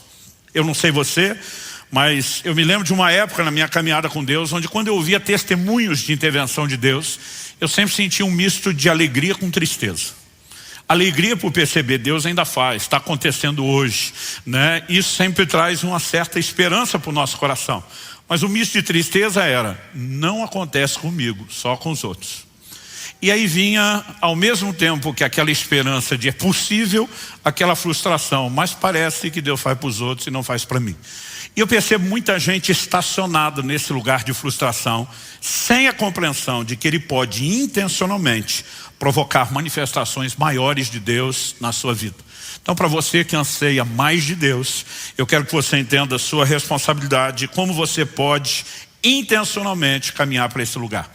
Em 1 Samuel, no capítulo 2, no verso 30, Deus diz assim: eu honro aqueles que me honram, mas os que me desprezam, eu desprezarei. Do que é que Deus está falando? Mutualidade, reciprocidade. Ele diz: você me honra, eu te honro de volta.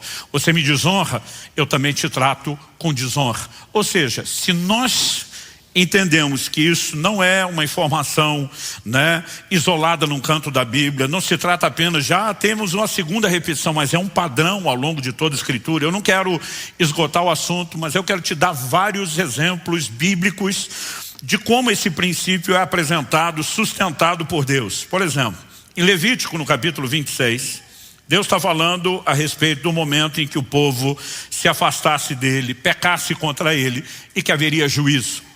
O juízo, na perspectiva do entendimento bíblico, tem que ser visto não como Deus agindo com birra, né, fazendo pirraça tipo criança. Ah, é? Você não me tratou bem, eu também vou acabar com a sua raça. Nós vamos entender a revelação de Deus, que até o juízo é uma expressão do amor, da bondade de Deus, chamando o homem a um lugar de arrependimento e conserto. Mas Deus diz o seguinte, depois de anunciar o juízo que viria se pecarem, Ele diz em Levítico 26, 23, se ainda com isso vocês não se corrigirem e não voltarem para mim, porém andarem em oposição a mim, outras versões dizem contrários a mim, verso 24, eu também serei contrário a vocês, e eu mesmo os ferirei 7 vezes mais por causa dos seus pecados. Então, o que é que Deus está falando aqui? Novamente, mutualidade, né? Se vocês forem contrários a mim, eu serei contrário a vocês. No segundo livro de Crônicas, no capítulo 15, nós temos uma palavra profética liberada durante o reinado de Asa. Verso 1 e 2 de 2 Crônicas 15 diz assim: o Espírito de Deus veio sobre Azarias, filho de Oded, que saiu ao encontro de Asa e lhe disse: Asa e todo Judá e Benjamim, escutem, o Senhor está com vocês enquanto vocês estão com Ele. Se o buscarem, Ele se deixará achar, mas se o deixarem, Ele também os deixará. 3 afirmações na sequência, falando de reciprocidade. O Senhor está com vocês, enquanto vocês estão com Ele. Se vocês o buscam, Ele se deixa achar. Mas se vocês o deixarem, Ele também os deixará. Né? Cada uma das 3 afirmações reflete o mesmo princípio de reciprocidade. E esse trato de Deus conosco precisa ser entendido. E qual a razão de Deus comunicar isso? Ele não espera que apenas a gente possa no final da vida fazer uma avaliação e descobrir, então foi por isso que eu vivi dessa forma.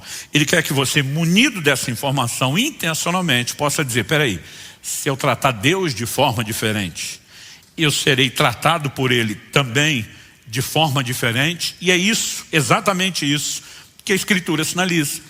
2 Crônicas 16, 9. Os olhos do Senhor passam por toda a terra, buscando corações se mostrem íntegros, inteiros para com Ele, a fim de que Ele se mostre forte para com esses. Deus vai mostrar a sua força e o seu poder para todo mundo? Não. Ele está procurando onde estão aqueles corações que são totalmente meus. Onde estão aqueles corações que se voltem totalmente para mim. Para esses eu vou manifestar a minha força. Para esses eu vou manifestar o meu poder. Porque quando você trata Deus de forma diferente, Ele também vai te tratar de forma diferenciada. Não importa se abordamos o aspecto positivo, Ele honra os que o honram, ou se abordamos o aspecto negativo, Ele vai tratar com desonra aqueles que o desonram. Nós vamos encontrar sempre a repetição do mesmo princípio. Em Números capítulo 14, verso 24, Deus fala sobre Caleb. Você deve se lembrar que daquela geração que sai do Egito e chega no limiar da terra prometida, Moisés envia antes 12 espias para que pudessem ver a terra e trazer um relatório que empolgasse o povo e dissesse: a terra é o que Deus prometeu. A Bíblia diz que 10 daqueles 12 espias voltam com um relato negativo. Olha, a terra é boa, mas tem gigantes, tem problema, vai ser difícil. E a Bíblia diz que eles desanimaram o coração do povo. Resultado, de uma geração inteira, só 2 homens, Josué e Caleb, entraram na terra prometida. Qual a distinção que a Bíblia faz entre os 2 que entraram e o resto de uma geração que não entrou? Todo mundo tinha o mesmo Deus. Todo mundo tinha a mesma promessa. Todo mundo estava diante dos mesmos desafios. Então, se todo mundo tem o mesmo Deus, a mesma promessa e o mesmo problema, por que é que 2 superam e o resto de uma geração não? Atitude. Eu e você precisamos entender que o trato de Deus conosco está relacionado às nossas atitudes, e isso tem a ver com reciprocidade. Tanto uma disposição de honrá-lo, como uma questão de fé, e eu quero abordar as 2 coisas aqui. Há um momento onde Deus fala especificamente sobre Caleb, Números 14, 24.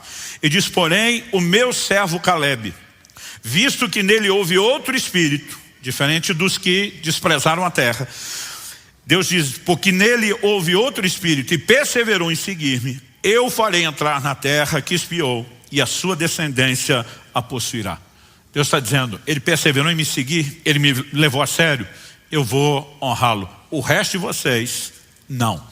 Então, quando você olha para as Escrituras, não importa se você está olhando o registro de uma pessoa, se você olha o relato de um povo, de uma geração, o princípio, ele é sempre o mesmo: reciprocidade.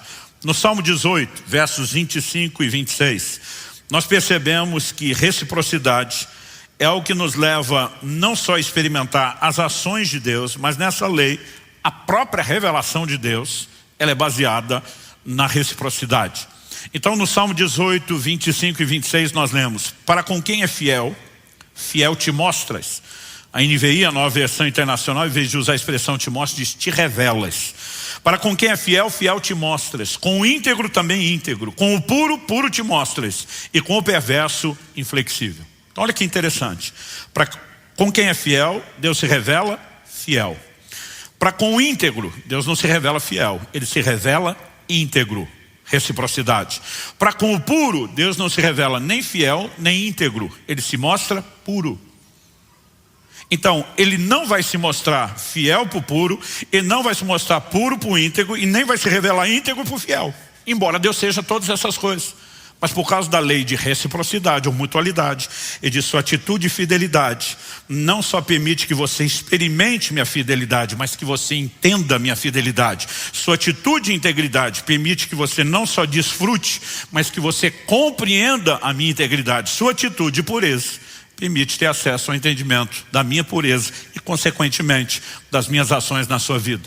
Mas para com o perverso, você não vê uma mutualidade no sentido pleno da palavra. Porque para com o perverso, Deus não se mostra perverso. Por que não? Porque não há perversidade em Deus.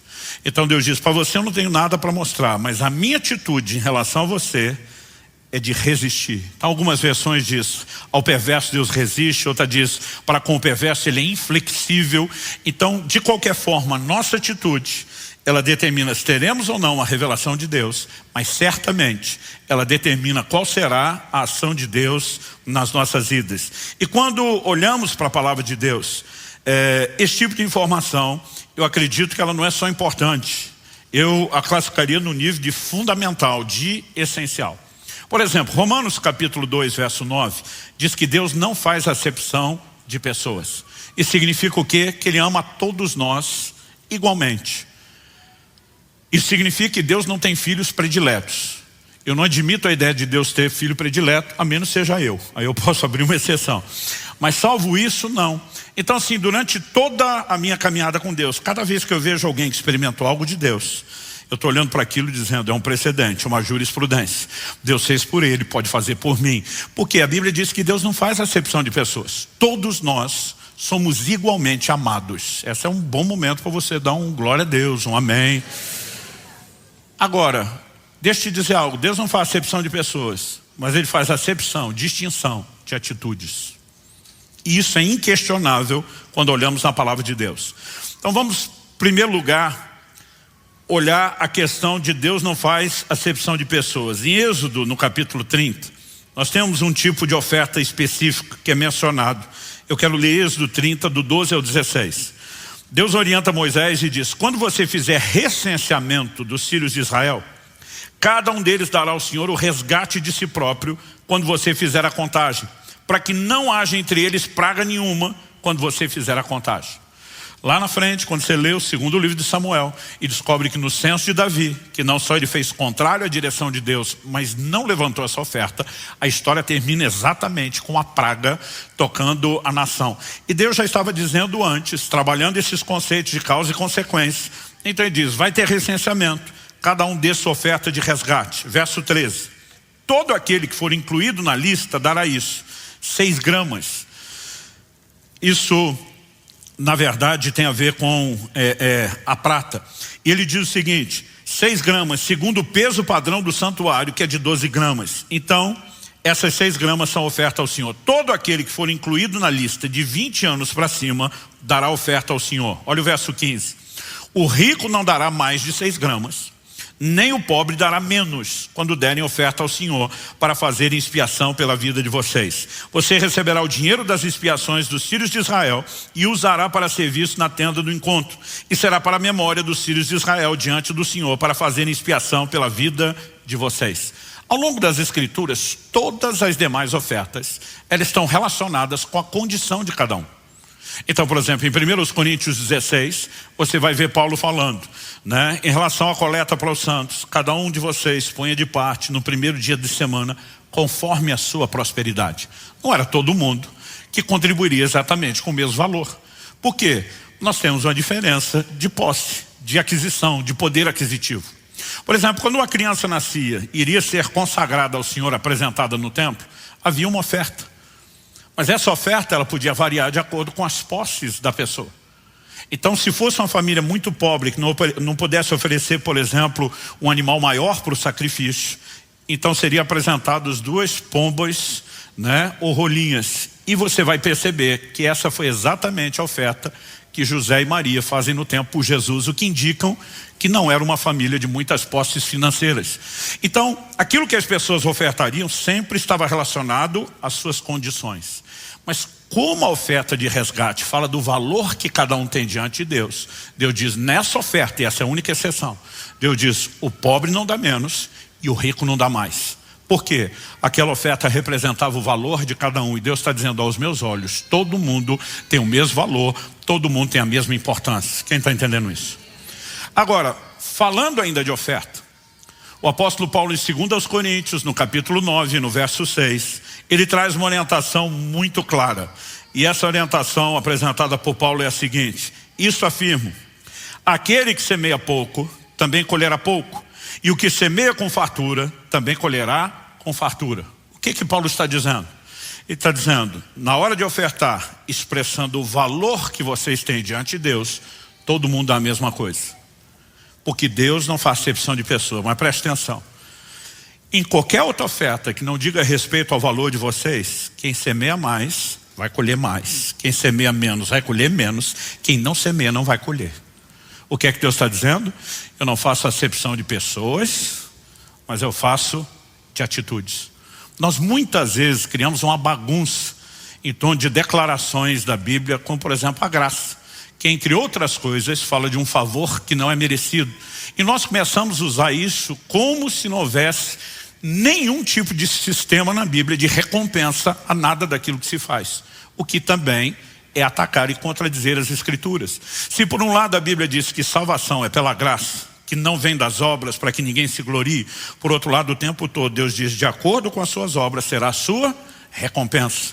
Em outras palavras, Deus está dizendo: eu farei por você algo proporcional àquilo que você faz por mim. E quando ele está falando de colheita financeira, ele diz: é na proporção do plantio. Porque esse mesmo Deus que em alguns momentos está manifestando o favor, a graça imerecida. Em outros momentos está declarando: todo mundo tem valor aos meus olhos. Ele também tem, como um dos seus atributos, a justiça. E muitas vezes nós deixamos de pensar nesses termos, que Deus vai nos tratar exatamente de acordo com a forma como nós o tratamos. Eu acredito que quando a gente começa a enxergar e perceber essas coisas, essa percepção pode nos ajudar intencionalmente mudar a forma como nós nos relacionamos com Deus. Então, há mais de 20 anos atrás, quando plantamos a primeira das comunidades Alcance, que começou em Irati, eu lembro que eu me mudei para lá, né? Eu e Kelly, na época, abraçamos um desafio de fé, e não apenas nos mudamos para Irati sem nenhum tipo de sustento, mas nós levamos outras 6 famílias conosco para nos ajudar na implantação da igreja. E eu lembro que aquilo era um desafio. Então a gente abriu mão de tudo que tinha. Desfizemos, vendemos nossa casa, carro, algumas das coisas que tínhamos, reservas, e dissemos: vamos investir nesse projeto. Nós queremos ver o reino de Deus funcionando. E a partir daquele momento, nós criamos um código com aquelas famílias, né? A gente queria viver estilo o livro de Atos. A Bíblia diz que eles dividiam tudo conforme a necessidade.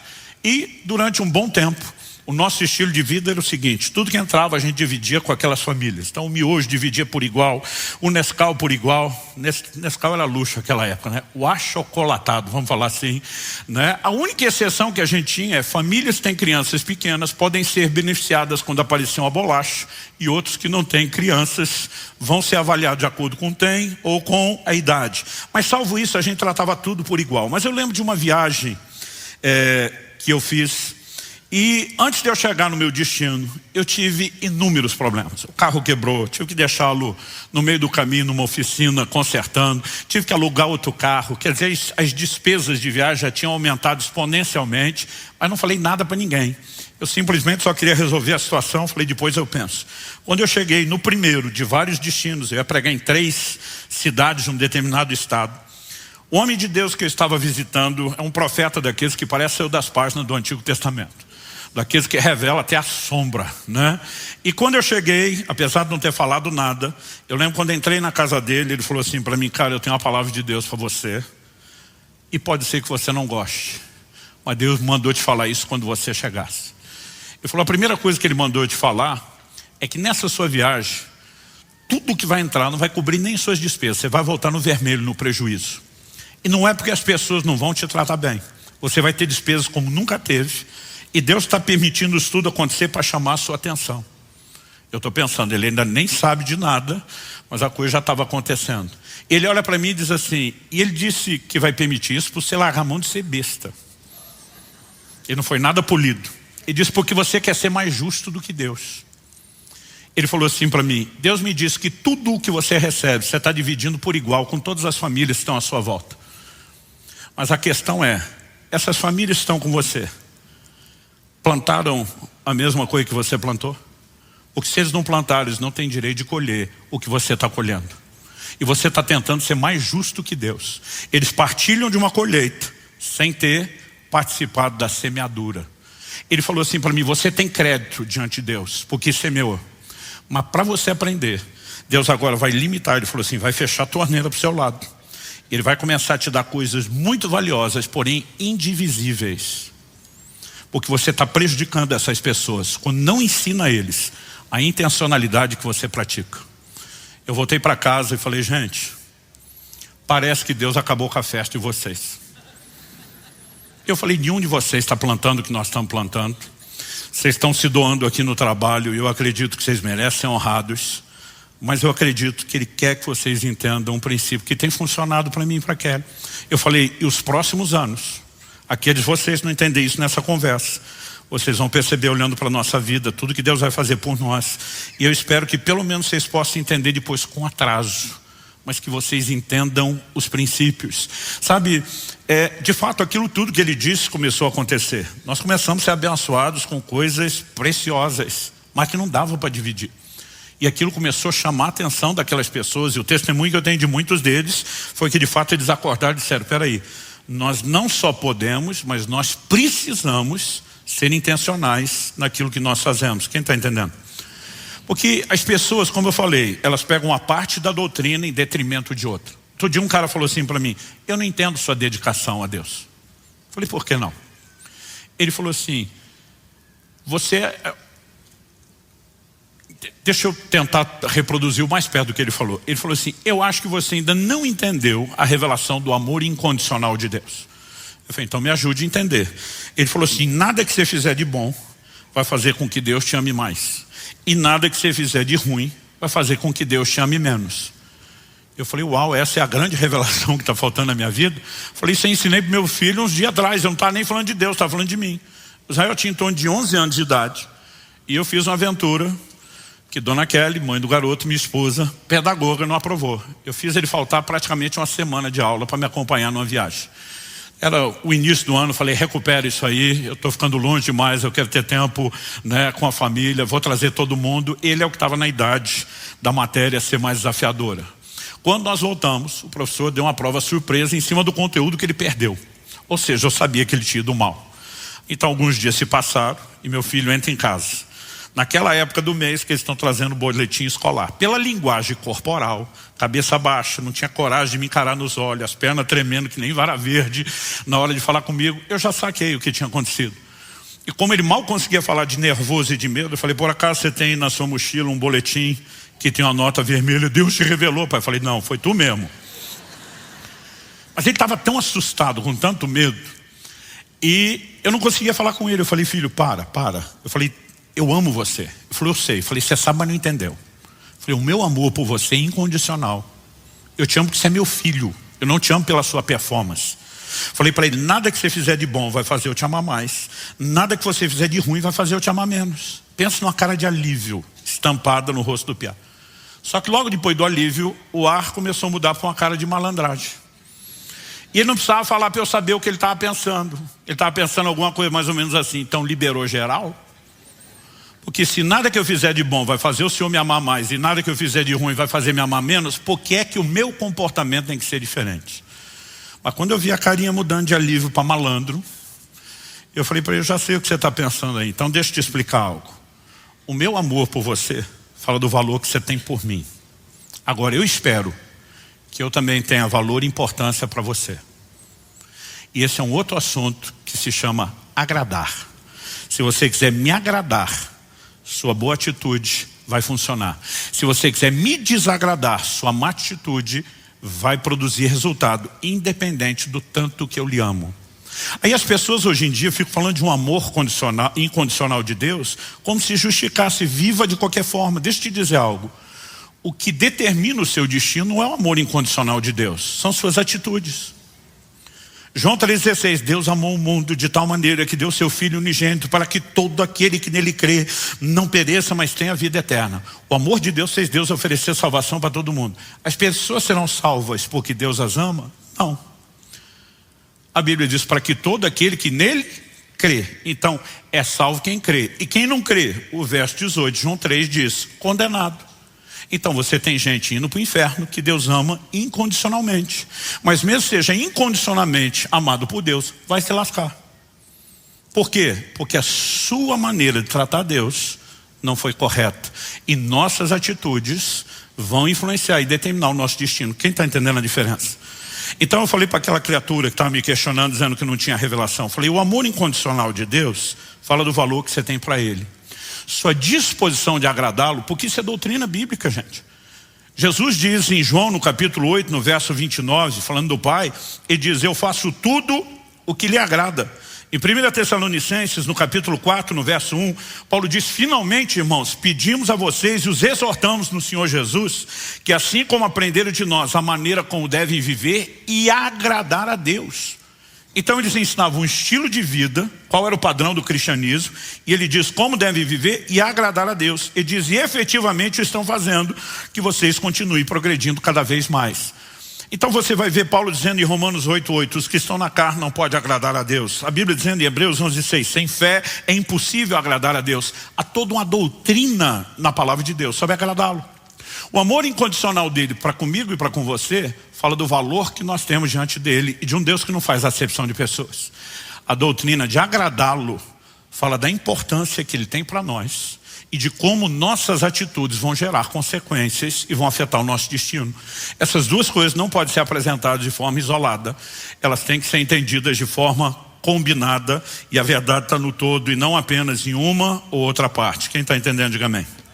Deixa eu correr aqui. Segundo lugar, o desdobramento do trato de Deus conosco. Eu quero destacar uma ideia e um conceito. Quanto eu e você vamos experimentar de Deus? Essa decisão não é unilateral da parte do Senhor. A verdade é que o limite não está em Deus.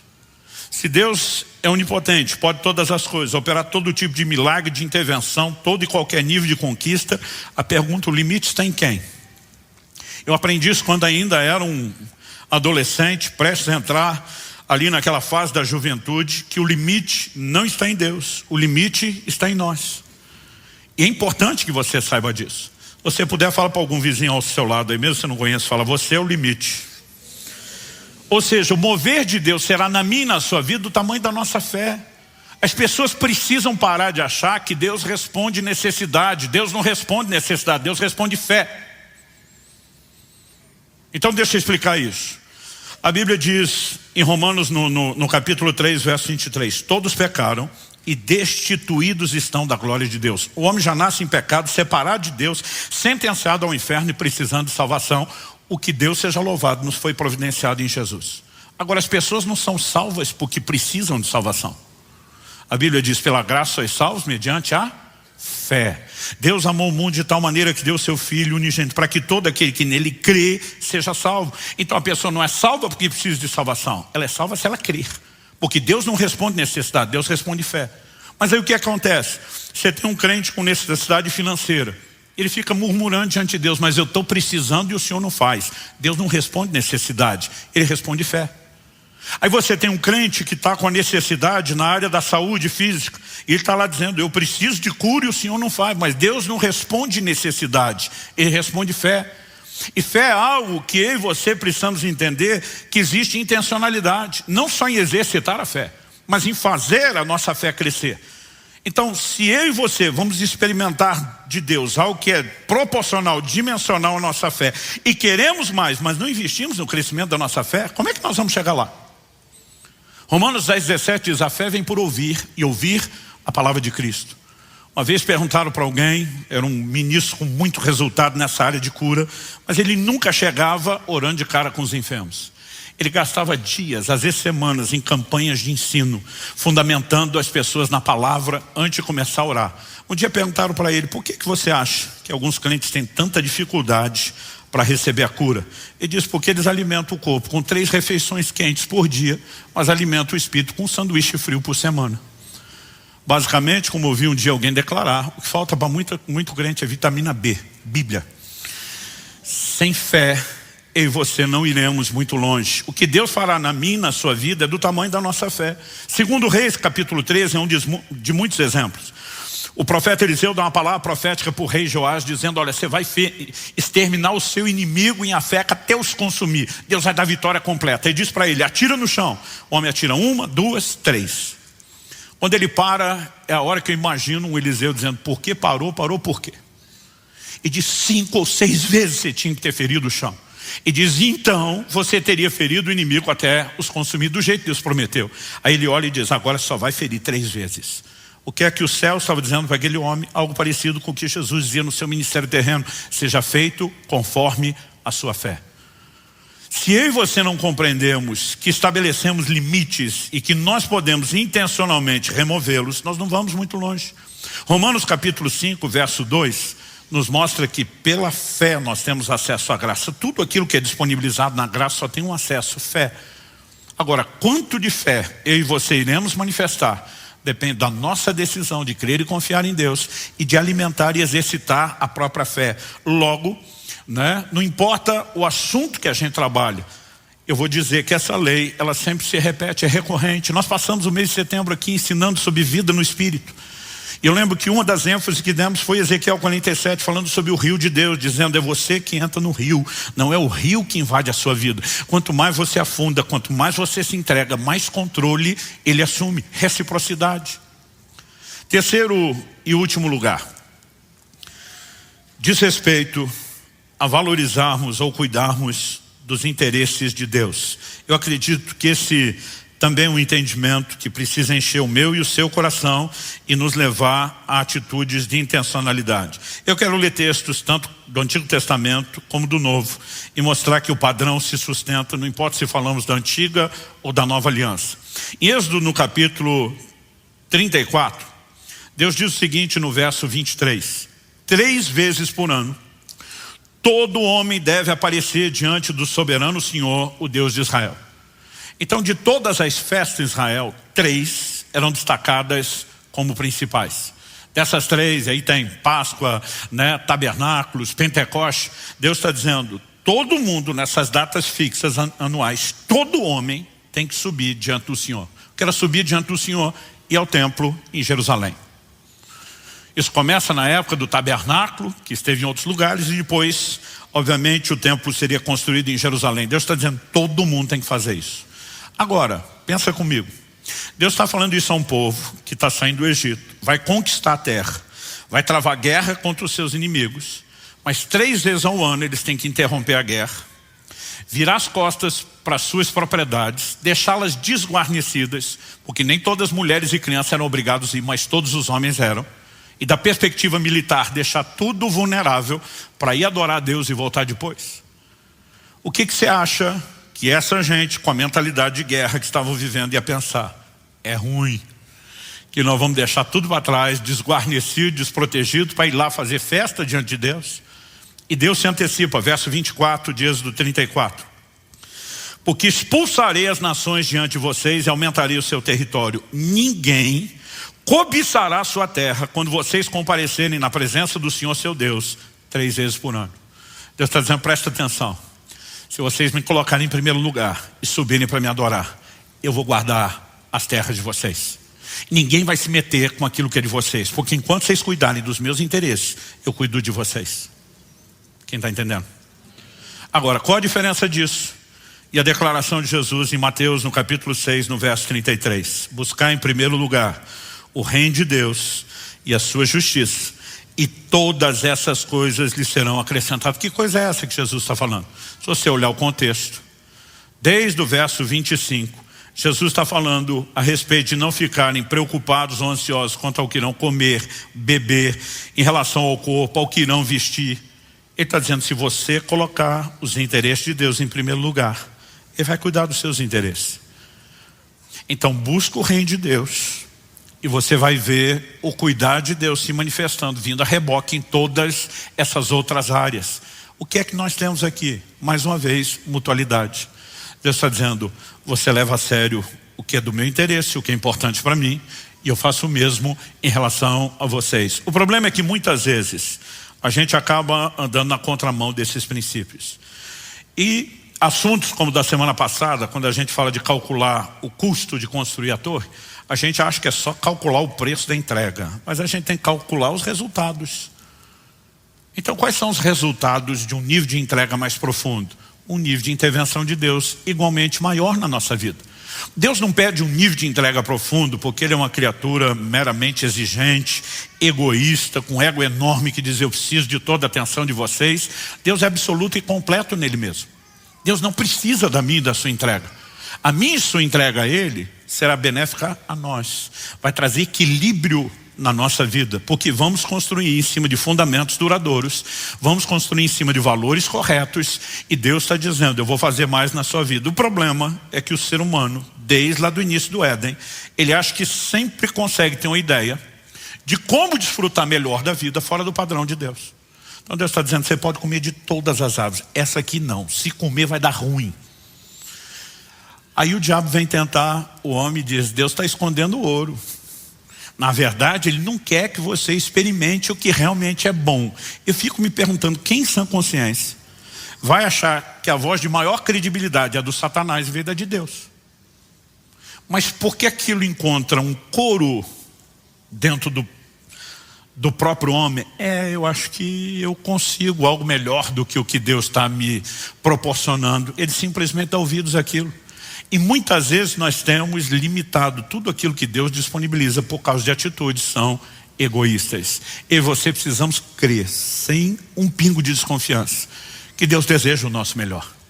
Mesmo no momento onde Israel tinha se afastado de Deus, estava colhendo as consequências, sendo julgado como nunca tinha sido, Deus diz: eu é que sei os pensamentos que tenho a respeito de vós. São planos de bem, não de mal, para vos dar um futuro e uma esperança. Deus está dizendo: até enquanto corrijo, estou tentando trazê-los de volta para mudar a sorte de vocês. E nós precisamos crer nisso.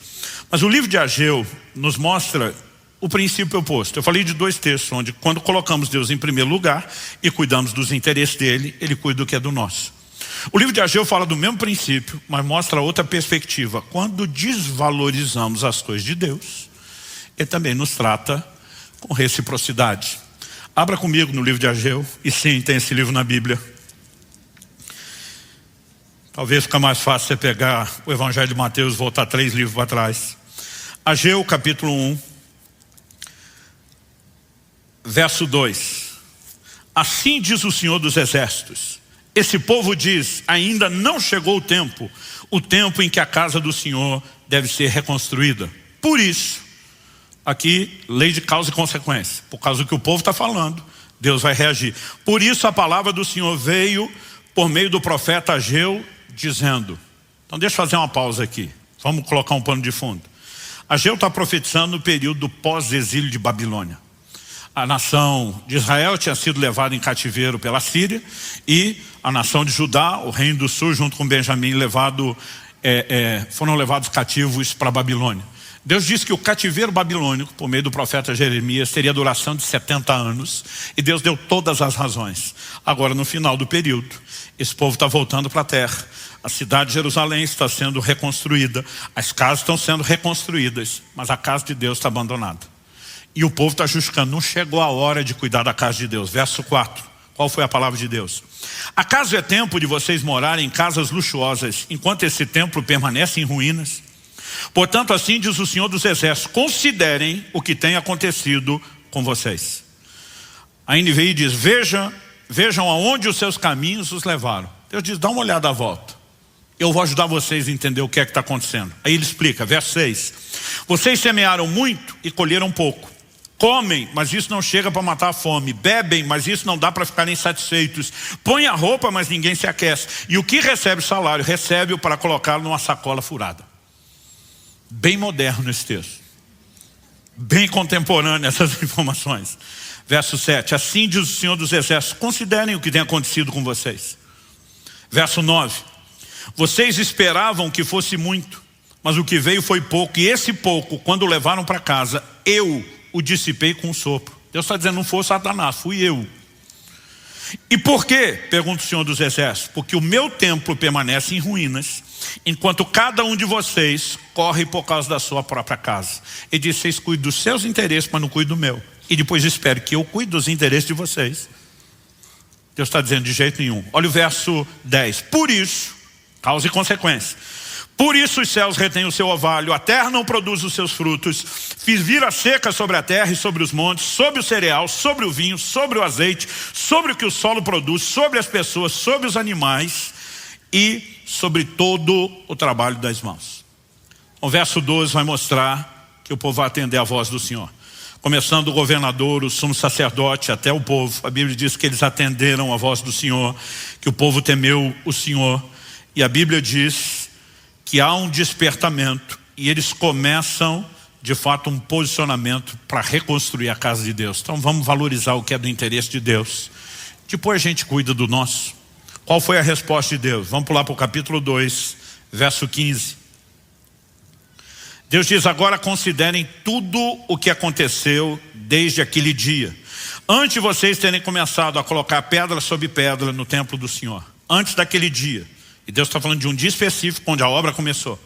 Deus diz: antes daquele tempo, alguém vinha a um monte de trigo esperando encontrar 20 medidas e havia somente 10. Vinha ao lagar para tirar 50 medidas e havia somente 20. Eu os feri com queimaduras, com ferrugem, com granizo, em tudo que vocês fizeram. Mas não houve entre vocês quem voltasse para mim, diz o Senhor. Lembrando aqui mais uma vez que o propósito do juízo ainda é expressar misericórdia, é estabelecer conserto e trazê-los para a parte boa da lei da reciprocidade. Mas Deus diz no verso 18: por isso, desde o dia de hoje, Desde o 24º dia do 9º mês. Deus está dizendo, pode marcar na folhinha, no seu calendário. Desde o dia em que foram lançados os alicerces do templo do Senhor. Traduzindo, onde vocês pararam de colocar suas coisas em primeiro lugar e colocaram a minha. Deus diz, desde esse dia, considere o seguinte, ainda há sementes no celeiro? Além disso, a videira, a figueira, a romazeira e a oliveira não têm dado seus frutos, mas de hoje em diante, eu abençoarei vocês.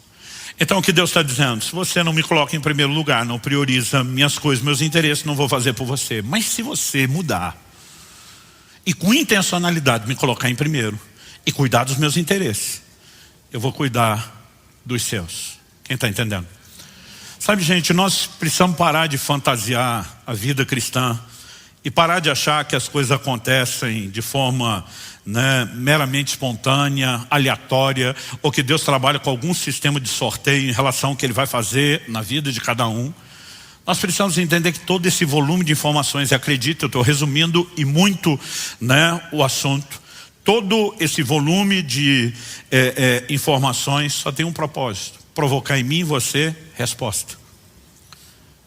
Nós precisamos colocar Deus em primeiro lugar e entender que Ele honra aqueles que o honram, ponto final.